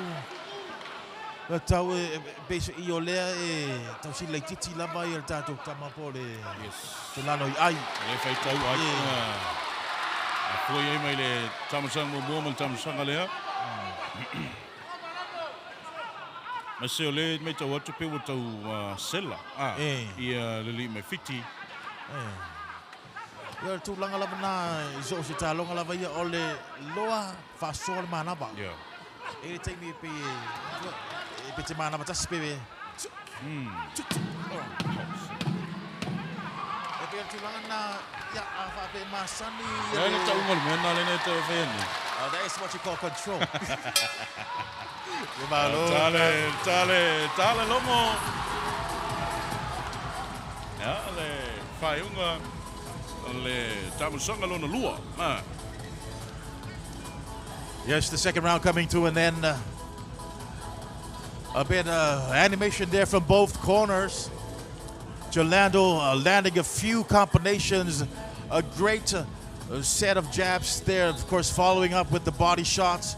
And Simon Riti finding his way through, of course, on defense for the whole of the second round, trying to overcome that pressure applied from Giuliano Ta'ala. Whioga ia tai David Tua, alo Samoa lea e. Ole olo ia na whaamu ia, ia long whanau ole tunu e taimi ni. Leo inga lau i whamtalanga o mawale whanua e au tawina ma fsosani e fo ile fo ialo le tunu. Ia David Tua na maua lunga le tulanga na ia au sia, ia i talonga whai pelenga. Alo me tawatu leo se mai ile tamusanga whai u. Ia bena ia fo ia le sau ninga le na whatau nuina Amerika. Le nau fia i fo i le swafa ia o le a fionga. Ia tol tai David Tua. Ia le ngata leo nisi fo i o i la tau longa i le ta longa ne whai pelenga e peo iei ia Lamont Brewster ia ma le li o James Buster Douglas. I la tau na tau tau lena wha peo na wha awhio na tau swafa i le Hall of Fame lena wha tau nuina Indianapolis i le tau sanga nei na tanga tau sanga. Tātou toi fo i mail tātou fusuanga tāmu sanga lona tolu. A nice straight right there from Giuliano, connecting with the left. Double jab upstairs, going to the body again. Sanaviti trying to counter that attack from Giuliano.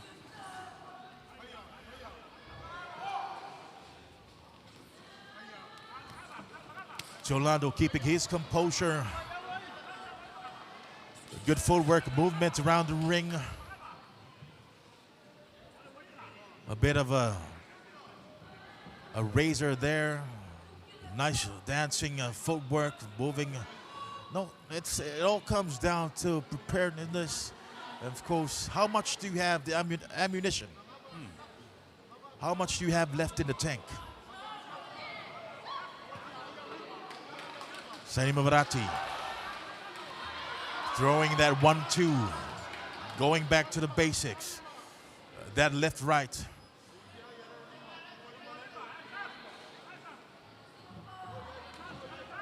Both boxers still trying to crack through.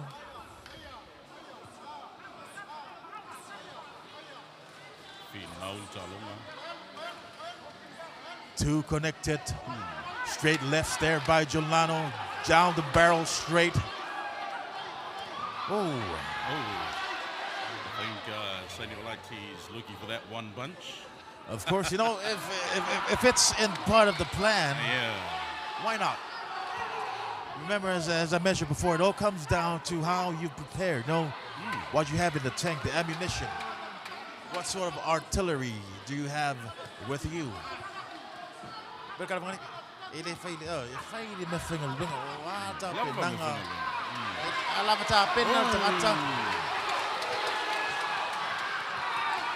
So combination Leo Jolano. Mawala lei foi. Ele tui le kolosi na le fiti. Le foi le vea Jolando.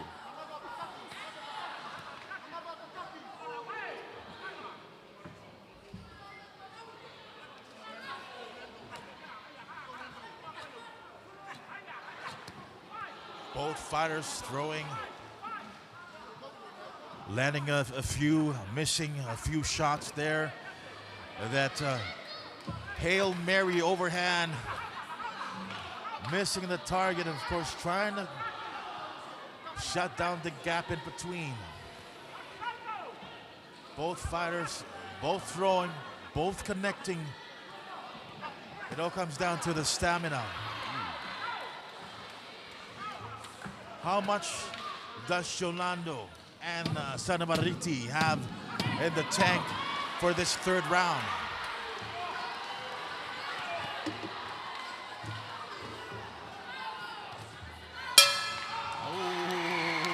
There goes the bell. The end of the third round. It is a tough one. They fire to Yalilio Jolando. Pero final may Moyo. Asole, taro mai tau ye. Ole sa fusu ole Leo Jolando. Mai le matanga o mai le tamusang muli. E tai. E se le mea sa tau tuli mai le Leo Ratu. Ai foi ai walaki ole tulanga le lei mana mai tau le lei ai foi ole tali atu ole Leo Jolando. Olo fanga me Ratu ile tulanga foi le ole tat. Yeah. Tu ua runga tali te mi uma e pe le lafi mai to tali tongi mai lan tasi dua. Yeah. Connecti le lei inisio taimi ya.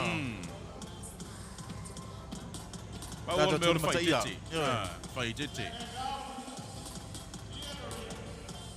Tuli matai. Tamusanga muli. Le tato tamusanga lona farmer, tamusanga muli. O le tato fusuanga fa professa mua le nei fifi. Ele va Jolando Ta'ala of Samoa. Masani Varati Ratu Maurice Ofiti. Last and fourth round. A bit of change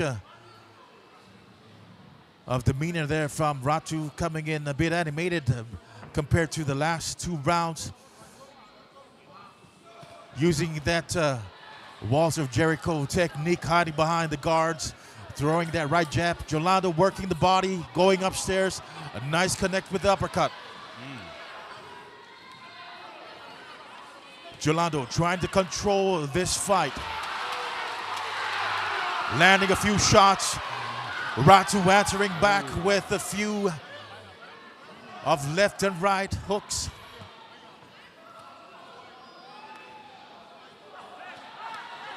As I've mentioned before, both warriors representing both countries are leaving it all out in the ring for the 90 and 95 kg bout. Rolando closing the gap, looking for a finish. Landing an uppercut twice, throwing two uppercuts, connecting that. Ratu trying to counter with that left and right hook. Upstairs. Jolando reaching in his bags of tricks, landing a few uppercuts.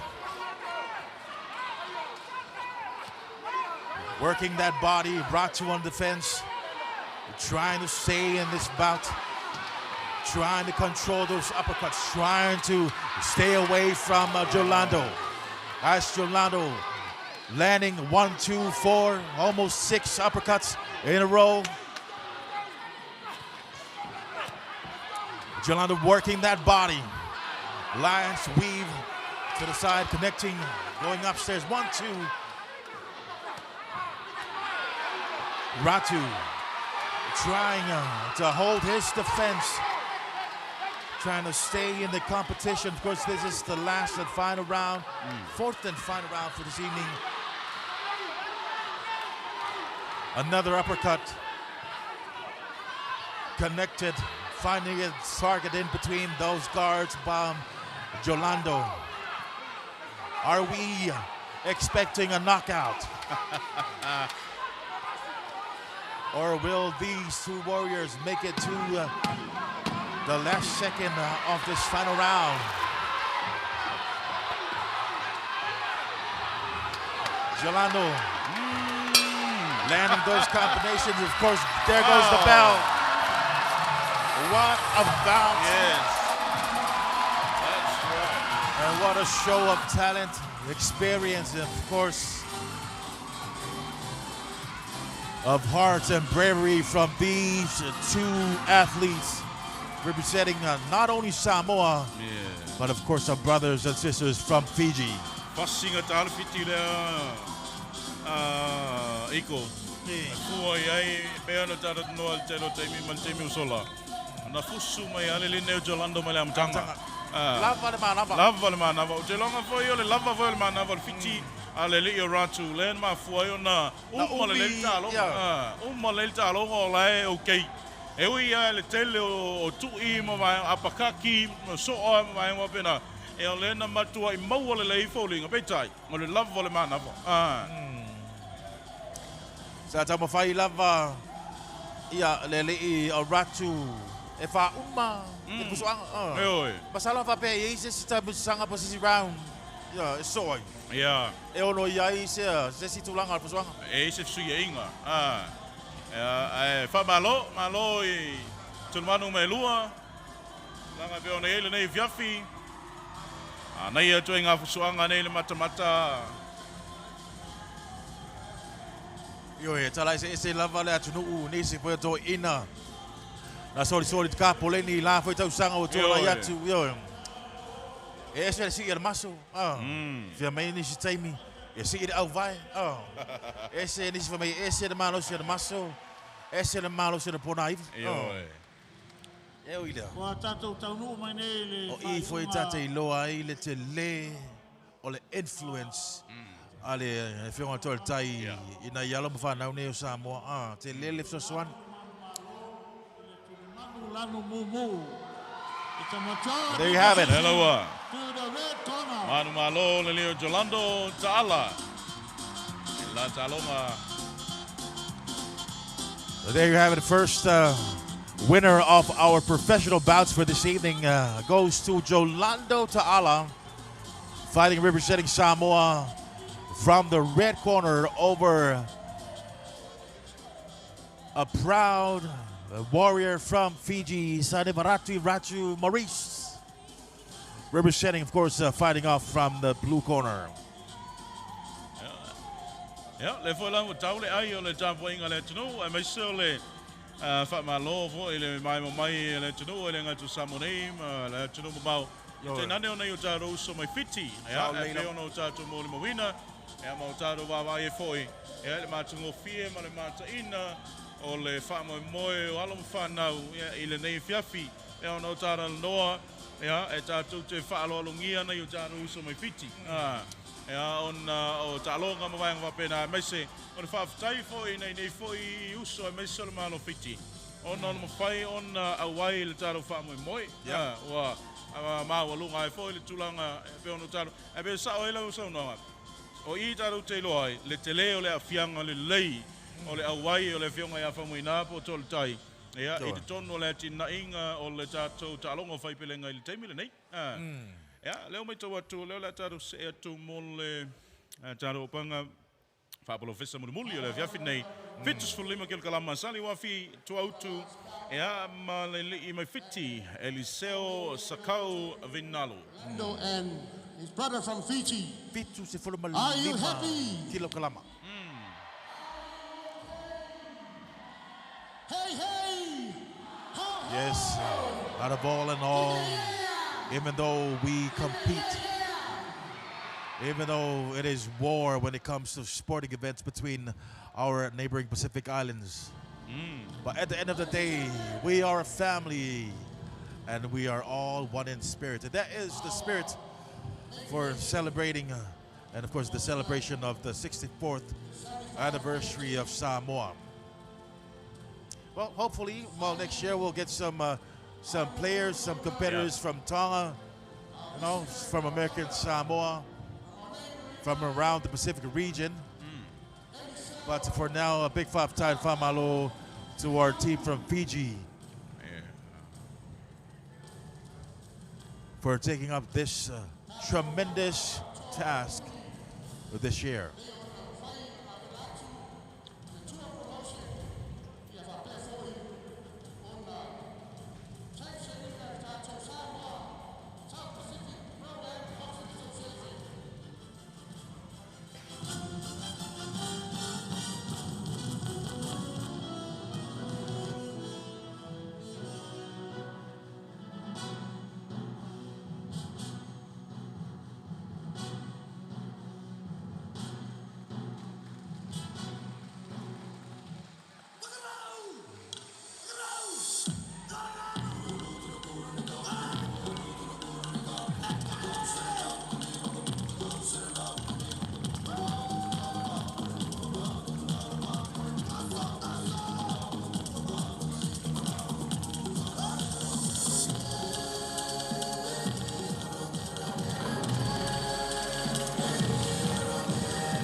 Introducing his opponent, fighting out of the red corner, also making his professional debut tonight, a Pacific Nations Cup gold medalist 2023, Pacific Games silver medalist, representing the village of Sato'apai from Hawaii and the independent state of Samoa. Please welcome Saliu Wafi Tuautu.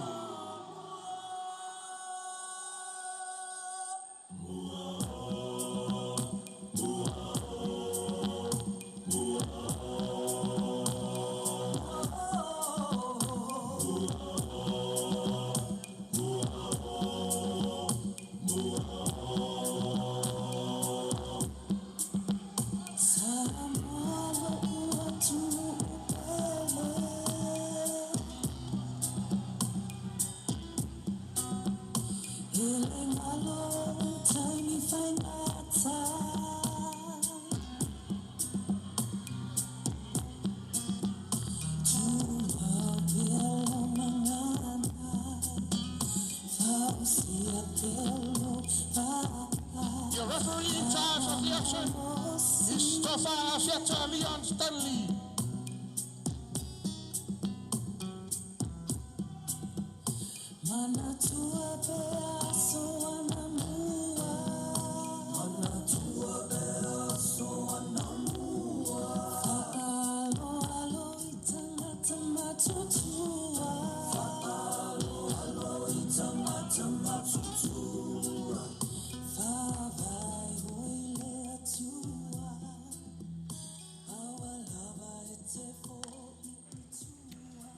So inga nai le tāro panga muli leo tāpira mai Iko.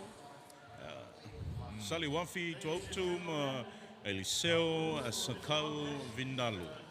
Guess we have come to the finale of tonight's event. The Independent Boxing Samoa Inc. In association with Tour Promotions bringing you the Pacific Ring of Fire in celebration of the fight for independence, celebrating Samoa's 64th independence between Saliwafi Ioane, representing Samoa, fighting out of the red corner, and Eliseo Kakaunaivalu, representing the beautiful people of Fiji, fighting out from the blue corner. Both boxers making their stances, movements around the ring, both awareness at top notch. Kakaunaivalu throwing that jab from outside the perimeter, keeping that distance. Saliwafi trying to close that gap, moving in with the 1-2. Trying to connect one to the body. Kakaunaivalu leading with that left, trying to make way, try to connect with that right. A little weave to the left. Saliwafi chasing down Initial. That was great connection upstairs from Saliwafi. Remember this bout, of course, this is one of 2 professional bouts as sanctioned by the SPBBA, or the South Pacific Professional Boxing Association.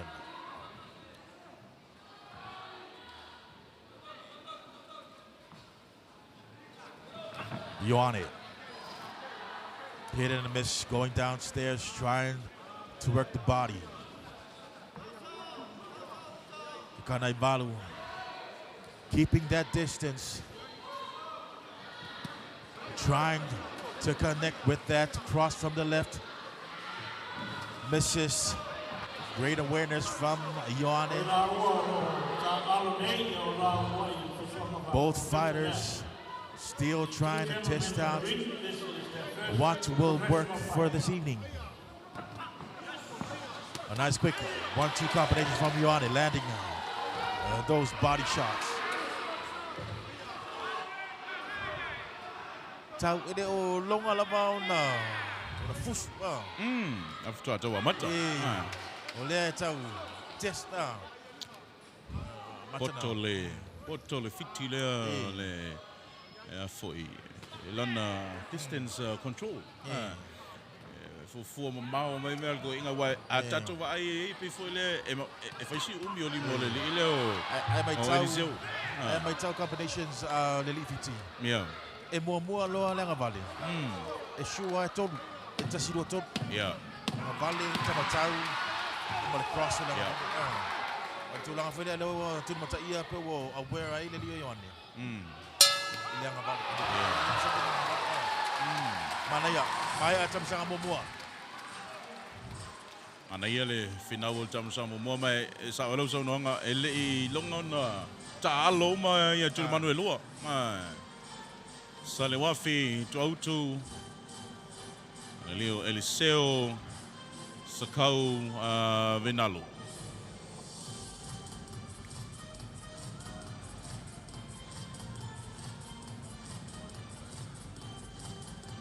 Of course, Saliwafi is making his pro debut this evening after dominating his division at the Pacific Nations Cup to win 2 gold medals. He's a reliable fighter, always reliable fighter for Samoa. And he was team captain at the Pacific Nations Cup and at the Maris Boxing Overseas Tour.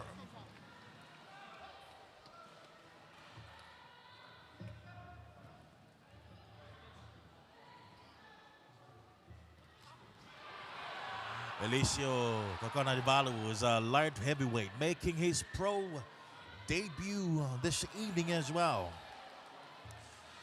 Of course, at the Pacific Nations Cup, he was the gold medalist during that tournament earlier on this year.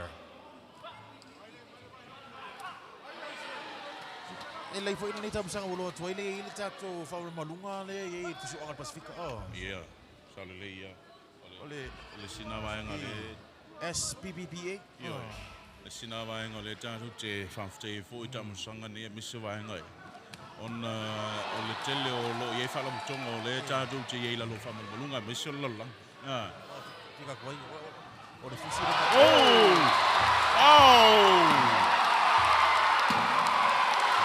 A good connection there from Ioane. Wow.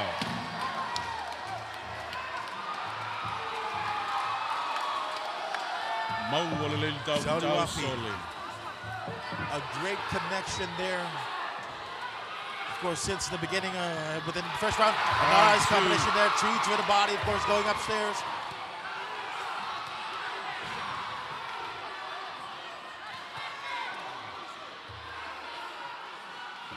Saudi Wafi trying that same routine, two to the body and then to the top.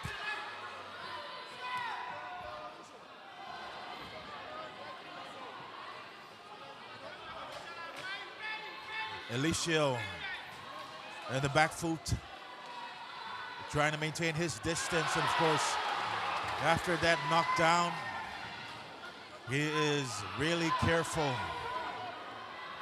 with his movements around the ring, staying on the outside of the perimeter, throwing that jab, trying to find his way through.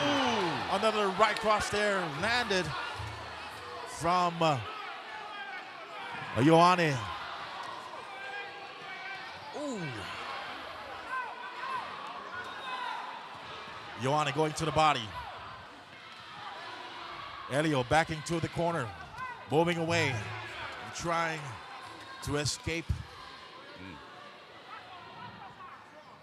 that corner there, of course, backing away from the ropes, maintaining his movements around the ring. Ever since the start, Ioane was on the chase, and Elio, of course, retreating and throwing his jabs from the outside. What a second round so far for the last professional fight. Second round coming to an end. Wow.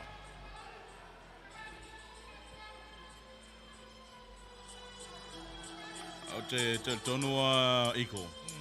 Ma toi tala whiunga fusuanga wha professor I alo nei o le tunu. A me se whai o nei o tātou so mai fiti. Ua tala whiunga. Ioi. Pe tau I le taimi. Ia. O le anga vaa o le tō mai lo iai. Ioi.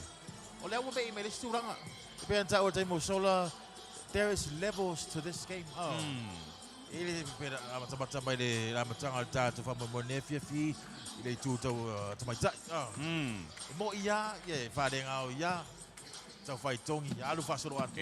Yeah. O mai le tūlanga wei le wha professor pe ona iei. Ia tātou whasuanga nei lua. Leo tātou muna mawina. Wa matanga whanga solo. Ia combinations. Maintain. Ia le wā. Tamasanga lum tolu.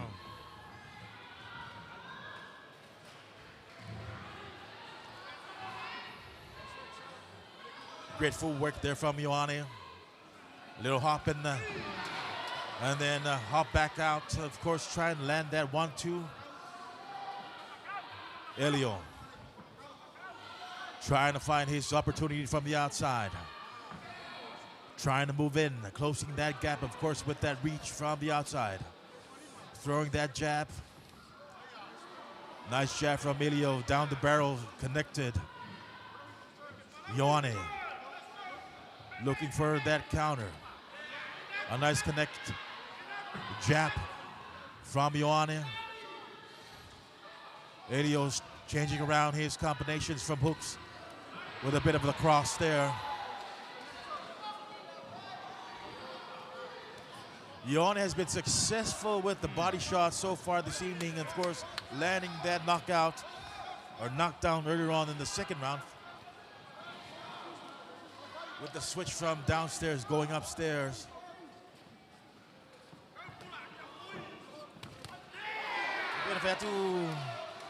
Na mata mai lava o fai turinga. Yeah.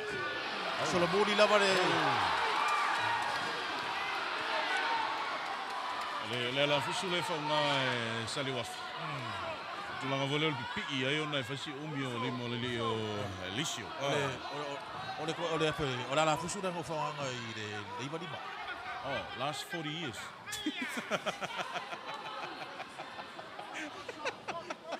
Last 40 years, but now you're just only 30 years. Hello, Iko. Yoe, tamo whai atu pea, Ioane, turi atu le li'i. Elio from Fiji.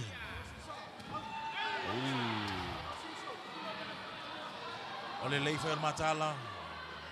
O tama fusu umai lua. Mana e tamu whainga le li'i Ioane. Yoe, lua, tasi lua. O le tino, alu watu I lunga.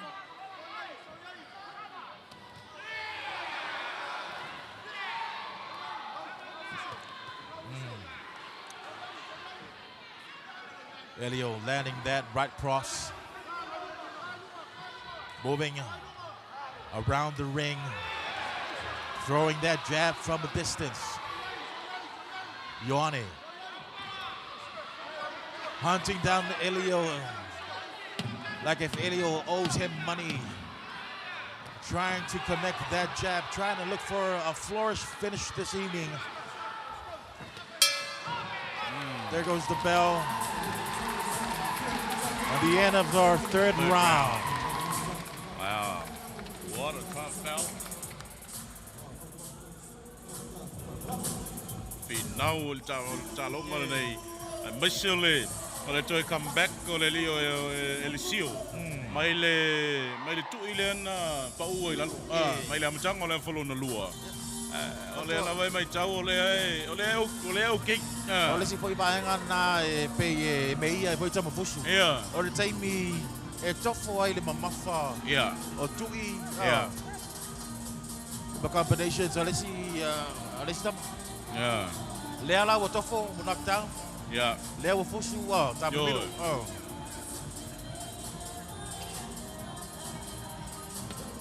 Te le sao le fionga tol tai. E te nei no whalamu whanau le tunu talonga whai pelenga le nei vai tau. E sao leila. Le wha pēr wha tau ngā wale sa matua I le lei fo I a whanau o leu pale mai teimi le nei. E tai o le teimi nei o te le sao ma le whapoponga o le lei ma le tina.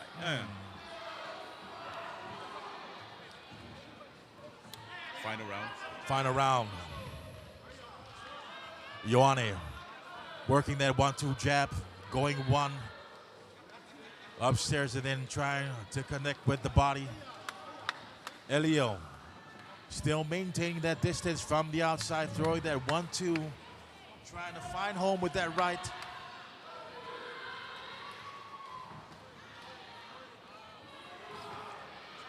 It all comes down to this final round. There was a knockdown in the first round, of course.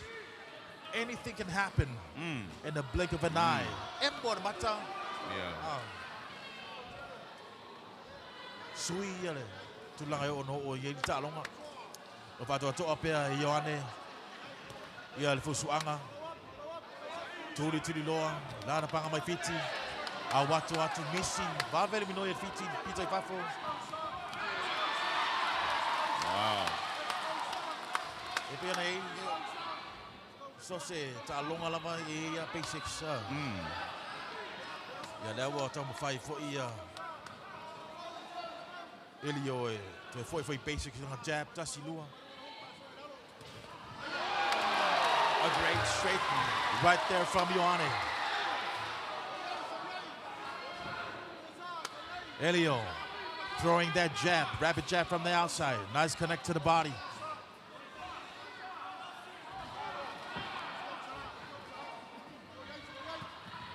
Some people might call this bout like a cat and mouse chase, but it all comes down to the game plan.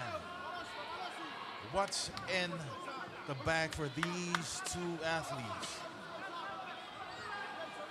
The stamina that's left. Endurance. A great connection there from Ioane. Working that body with the footwork, moving in 1-2 and then moving back with the stance. Elio with that jab from the outside. A nice connect there with the Left jab from Ioane. Ioane looking for a flourish on this last round. Going in with that body shot. Elio answering back.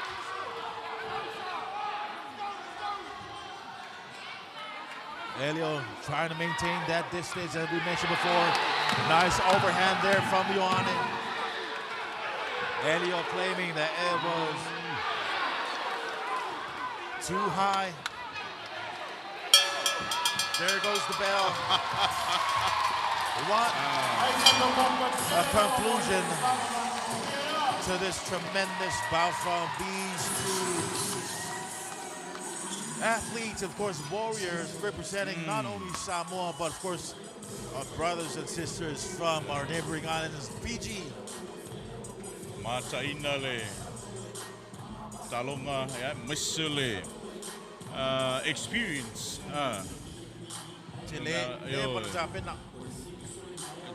tu so mal losi o tu mal lua le mai fiti a mesa fo le alo le Samoa a du fo ia bitai ya ole le lava le manava mal le fo le sofa by the time yo timing ana le pa u le fiti le tsa sa mo a matalona ta milo a mata ta milo ya failo tu linga pe ta u ya wang ala ba ta longa e inicia mai malato game plan e loi ma solo e inicia mai brawl inicia mai box e o ile wai o manui al fa mo nga pe na ia no to final ne fi lau mai mo fa fonga mai Samoa tatu talia anu talia fa nga fa masino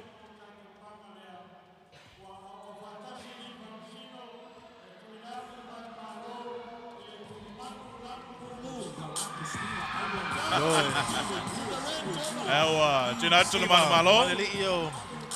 Ioane. Le no le artillery, ammunition, le malosi, le lava le tapenanga. Salo voyo vai nga umama e tu tino uma ia na au i el sila le faiaonga. Fionga ia tolu tai. Ya, manatu foi o lesa faile study a le uso mai fiti. Elisio. Ya, sa va ai mai tau foi inisio talonga le foi alo taru tunu. Ya, fa pena foi le alo le Samoa ia saliwafi. Ma faile assignment ia faile le foi le tau tatu faile me aonga. Sa va ai mai tau tulang va pena foi ia penanga. Ya, le o tali mai le nei fiafi. Ya. Wana fa pene fo yo fa tamala le tau fainga asali wa fila tau. Ya, e tu ina tu le manu malo ia Elisio. Ya, a le fo taru mai tau le via. E fa pena le lungo talo. Of course, a big papatai, and of course, a big famalo and bulabanaka to all our Fijian supporters on our live feed. And there you have it, the last two professional bouts.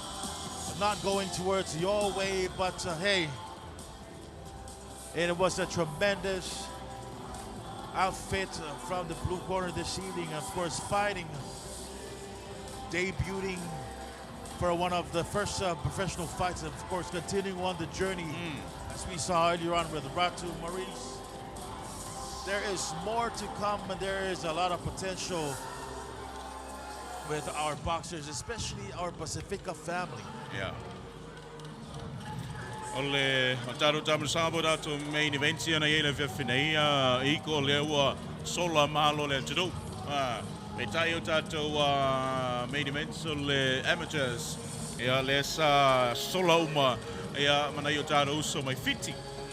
Oh yeah, at the end of the day, boxing is the winner. Yeah, manu malo ia fai pelenga por talongan pusu ile nei FFI pena yai lenga tau mori pau mai a inga mau o tatou so tua oi mar Pacifica ia mata fo ia tatou whanawiti e fai ma fa Sofia ia ila tau e fi a vea ila tau ma tata fusu o tangata fai pele lumanai Saule lei fa malo tampo inga tano tano Ia, o leo he o manuia, ia, wha moe o alo mawhanau o Samoa.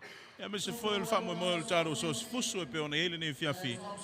Ia, whaafutai mo le tapo inga, e pe ona o tatu ia ele nei foi vaenga o le fiafi. Ala tuna tu taro fola, ia, mo taulu manga foi le fiafi, to te liu mai lea wha mai a taro wha salonga, mai a ona tolo lau, ia, ma tau aina foi, whailonga o taro tamasanga po taro panga ua tutoio le nei fiafi. The president of Oceania Boxing and all the officials and people behind the scene to convey our biggest whaftaitele to our country and all our boxing fans, our families, everyone who have come all the way to witness tonight's event. Also appreciate the presence of our Honorable Minister of Sports and Recreation, Honorable Sewa Muli Letuunga Toma, and Honorable Paunga Chom Tavui Paunga, the chairman of the 64th Independence Sports events, and everyone who have paid their way here through corporate chambers one way or another. You have contributed to the development of boxing here in Samoa and in the Pacific. Whaftaitele tau langolango sua, whatutumu ele tua mea o whangaoina, angalelei le tua mori soifua, sa mata wala foi, tātou aulia le whamana tuina foi, le whamana tunga i las sapati. Ia meise foi tātou malanga, whai unga nei masina, ma le amatanga, masina fōmana nei tau sanga, whaatotoa le tua, so tātou le atotoa. Ia, wala watu, ia whionga I minister, talonga, ia meise foi lawa whionga, por te whono minister, o la fonga ma tātou tutusi, o whionga paunga, kas whanau sionga se wa muli, ia, se I rua tau ao ina, whai longa muli muli, tusa foi o nei asu.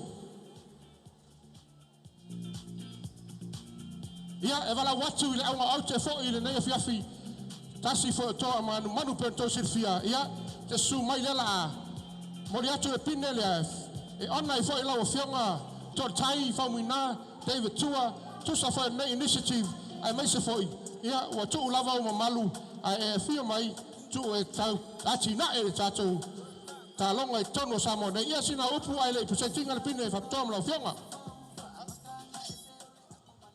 Ya, dia le tua lo na lo fo lo na le u tato lia mai siu al fa mai moli le nganga al fa stai pa ia o Samoa pe foi sui ministava pe foi le sunga lau le mali to Samoa wa Whaavana ina o tō taimi e, tātou te whaiona pati pati al wha mai al whanau ne yaso.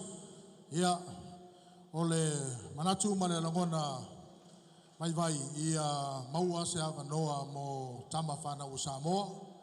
A wā I whaanga tama I fusi a laulangi. Maua ale mea alofo ngia le atua I mau paleolo ma le maalosi. Whaaftai tele mo le avanoa. ia to veta to pati mo le whionga I tō tai whaumuina David Tua and our 90 to 95 kg main event pro-am fight tonight. Silver medalist goes to Saini Valati Ratu Maris from Fiji. Medal presenter is Honorable Chom Tavui Paunga, Talalei Paunga, chairman of the 64th Independent Sports Season.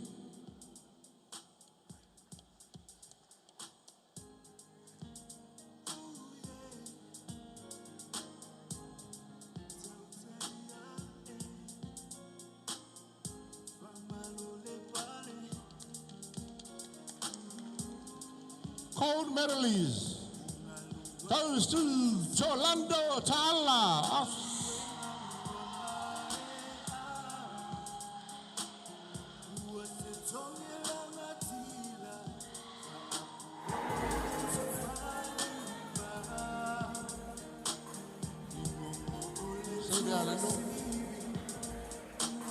And our main event tonight, gold medalist Eliasel Kakau Nivalu from Fiji. Malawatu na whionga se mamuli. Whionga minister talonga. Tau au ina I pine mo le tātou main event I nei whiafi.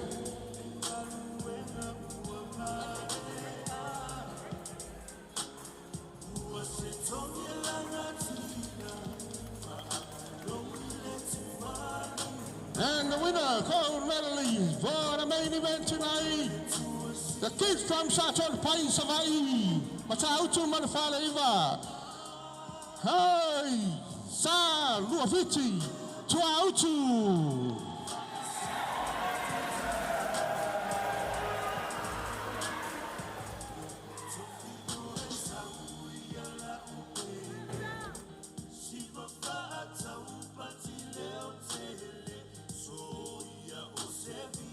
Lau fionga minista i ole pine mulmuli lea i a mori fionga i a tō tai whaumuna David Tua.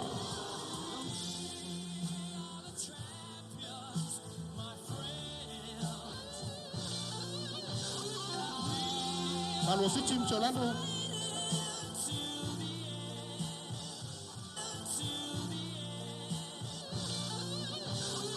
Mai sato pat sele Samoa. Ya, sa tato tutu lai, sa lang itas ya levi sa tato watunu. Lang halata sa time lava sa Singapore. Ya, tato fai wala ya le fiafi. Tato TJ, kay lang iman tato vi.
May the grace of our dear Lord be upon each and every one of us tonight.